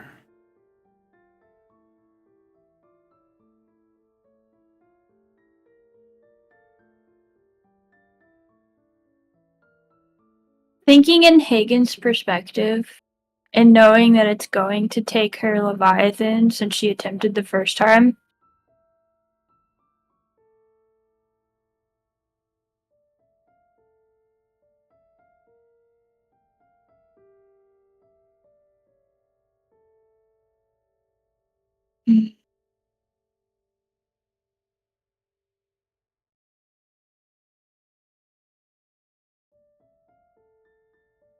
make the guy grab it.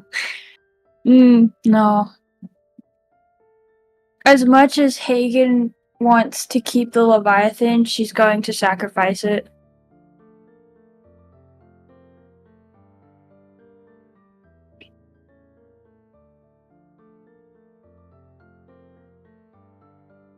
As you allow it to consume a Leviathan.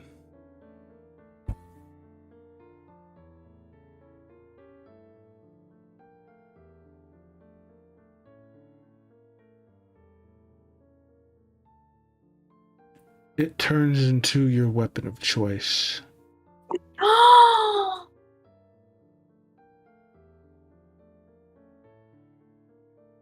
What does it turn into? Oh.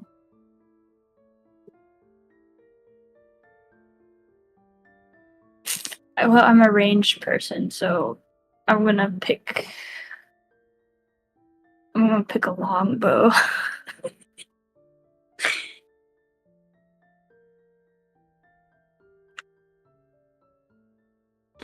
So, you are now a as it mixes with the Leviathan's essence, it has turned the Leviathan into a vestige armament. And it has fused with you.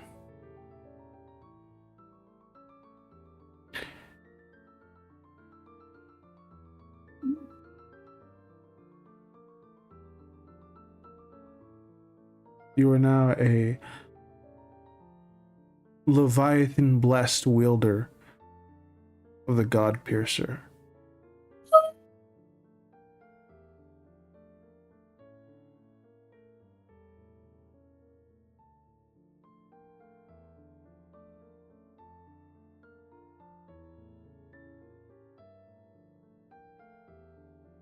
Jesus.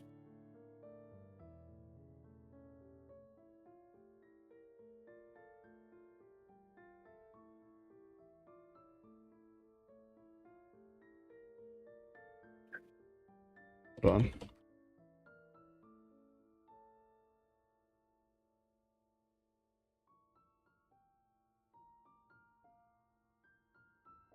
And as it does so, yeah, technically the Leviathan has become your weapon. Yippee! That sounds too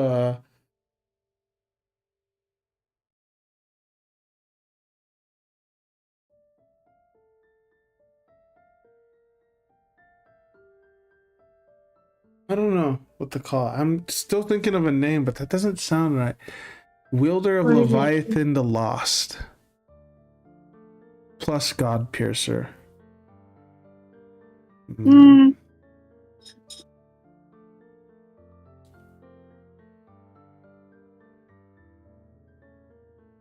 Mm.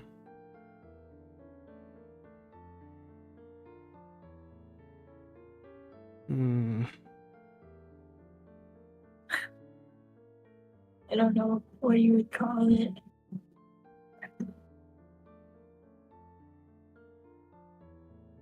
God of Sea Greatsword. I picked a longbow.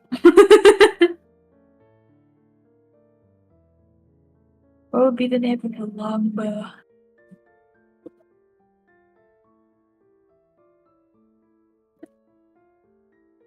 Yeah, but it is a longbow, just so you do know. Get a God of Sea longbow.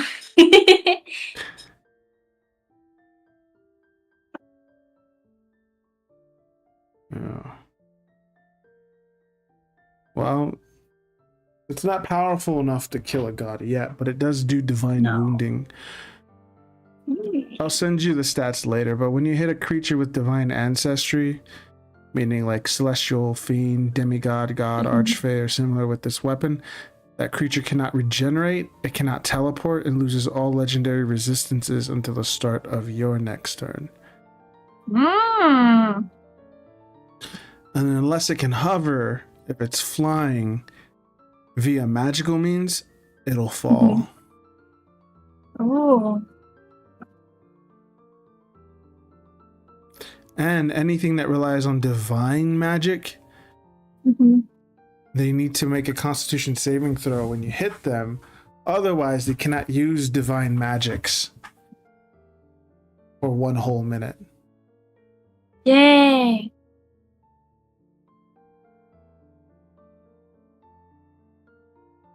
There's other stuff here too, but it's like this is like a legendary weapon. Mhm. But the bowstring hums like a whale song, as well as an impossible pitch, that of the God Piercer. Oh. You will now need to absorb. Actually, this is what the book should be saying. Good, good. And now we just need to get a hold of those assholes and get our hands on their primordials. And we'll be able to get this baby up to God slaying levels. Okay. As the temple begins to sink into the ocean, Axton turns into a dragon. Come on, get on my back. She won't say anything. She'll immediately hop on his back. As he begins to fly towards the mural, he ends up barrel rolling through it. Barrel roll! Barrel. As you guys go through the mural, even the temple here in reality is falling into the ocean. Oh shit. As a small opening where the temple was attached to the cliffside is made, Axton is able to fly through it. Yippee!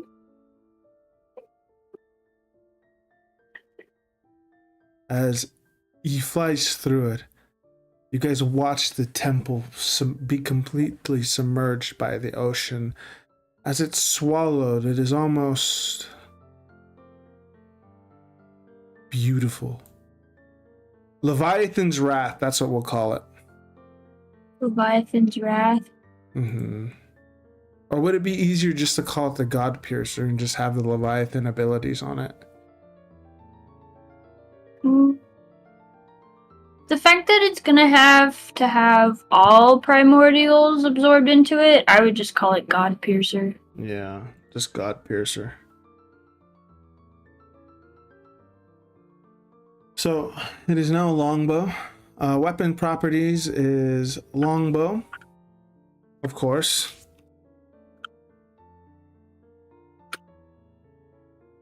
And it does 2d10 piercing.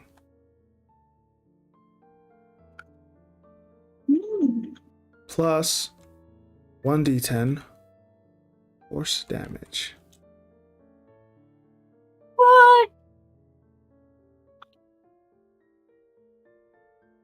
See, so it does 2d10 piercing, and then it does 1d10. Oh, sorry, 10. not 1d10, 1d8, sorry.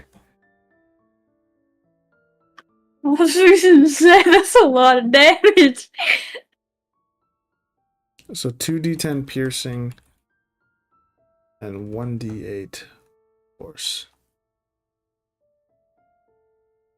Imagine that shit max, for real. Yep, this thing's gonna be good when it's maxed. And it's a +3 weapon. So that means...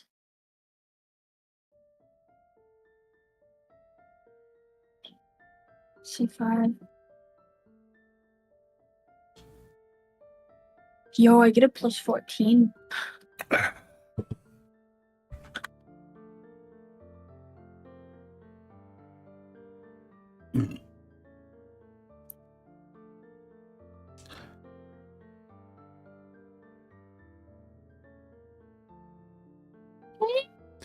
So currently, the God Piercer's ability, its passives are Divine Wounding and Unmake Faith, which are... Divine Wounding allows you to pretty much shut down regeneration and teleporting and legendary resistances of godly-like beings, and shut down their flying abilities. And Unmake Faith allows you to shut off, you know, followers' connection to their gods, making it so they can't cast divine magics. But the active for God Piercer is called the Apostate's Wrath. You can only use it once per long rest. As a bonus action, you invoke the primordial power within the God Piercer, and to the end of your next turn, your next attack ignores all resistances and immunities. That attack deals double damage against celestials, fiends, and creatures with divine ancestry. Now you really need that blue dragon for travel. I think he's still an enemy for now. But since you use the Leviathan, it now has a Leviathan's influence.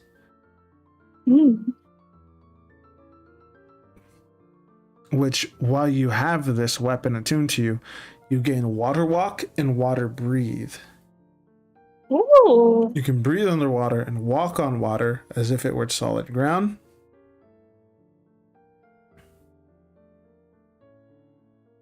And you now have the Tide Caller's range, which has increased the range from its usual 150 to 600 to 300 to 900 feet.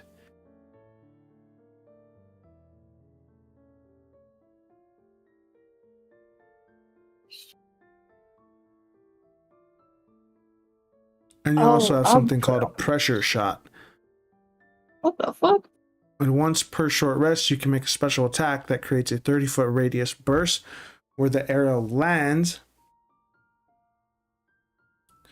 And everybody within the radius must make a DC 20 strength save or take 4d10 bludgeoning damage and be knocked prone. On a success, they take half damage and are not knocked prone.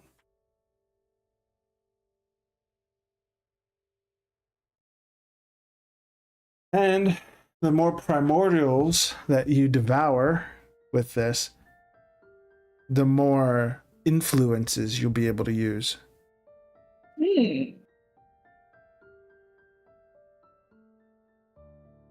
But that's if the other players will let you take their primordials. Because if they do, they become normal people. No, that's true. So it seems like we got a good track towards success here.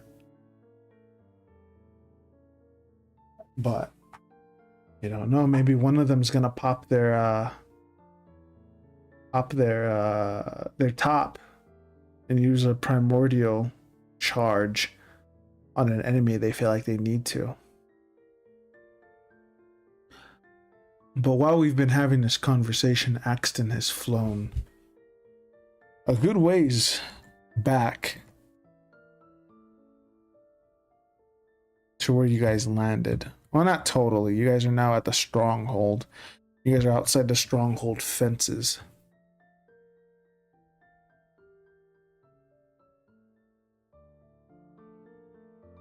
But something's not right. What?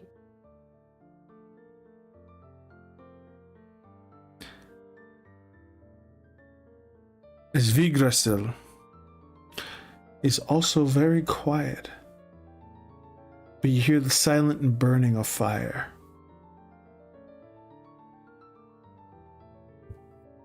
This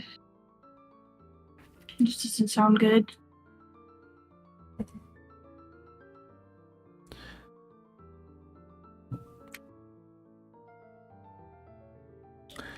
As you are standing there, as you open these very heavy gates with the help of Axton, who's now in his human form,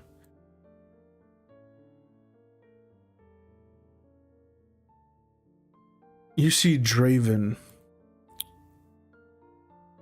and he is out.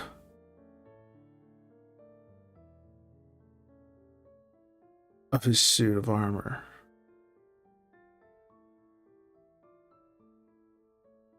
And he smiles at you guys as he falls to his knees and collapses.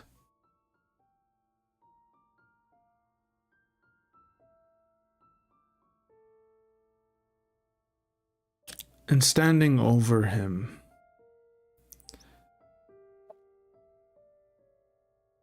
you hear a familiar yet distasteful voice.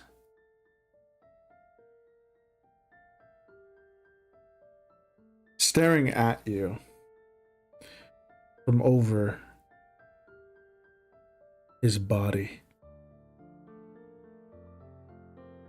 Give me a second.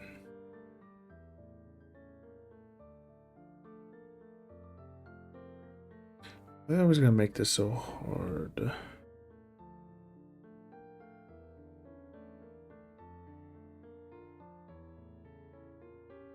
His crony.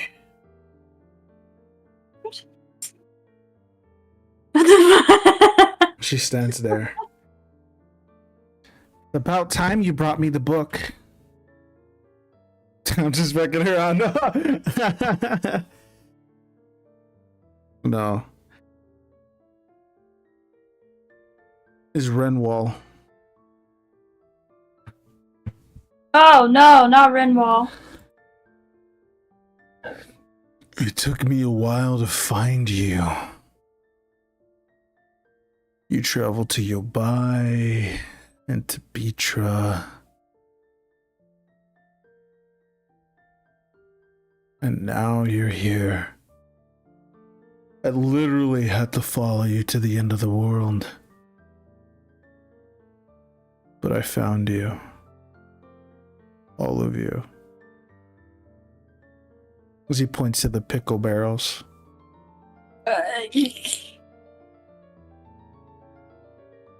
Now. Hand it over. Quintessa told me about the book. I don't know what kind of knowledge is inside of it, but it's powerful enough to warrant her disturbing my peace. So, give it to me. And I'll make your deaths quick.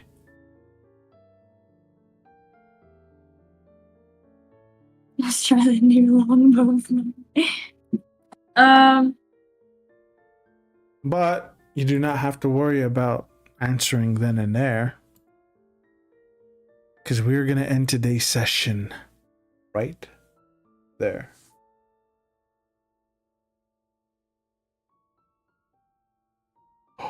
Oh no, cliffhanger. All right, well, that is where we're going to end it today. We have finally got our hands on the God Piercer, but we are not out of the woods just yet. As Renwall has finally caught up, and out of all of the folks, I think he and Mulagyol are genuinely the strongest under Haemon. So, will our party be able to make their way out of this? Will they be able to escape? Or will they be able to defeat the world's greatest swordsman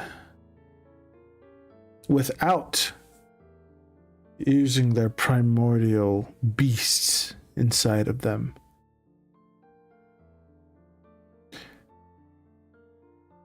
You'll find out next time on Dragon Ball Z. I'm just kidding, no. On Blood Wars. So, if you liked the episode, please give it a like. If you guys fell in love with them, our beautiful, beautiful voices, feel free to subscribe. Don't forget to give us a ring-a-ding so you don't miss a thing. And until next time. Wait, I'd like to thank Eternal, Unstupefied, everybody who hung out in chat. You guys make these Saturday night D&D sessions amazing. I hope you guys have a good night. So until next time, Doksha. Doksha. Oh.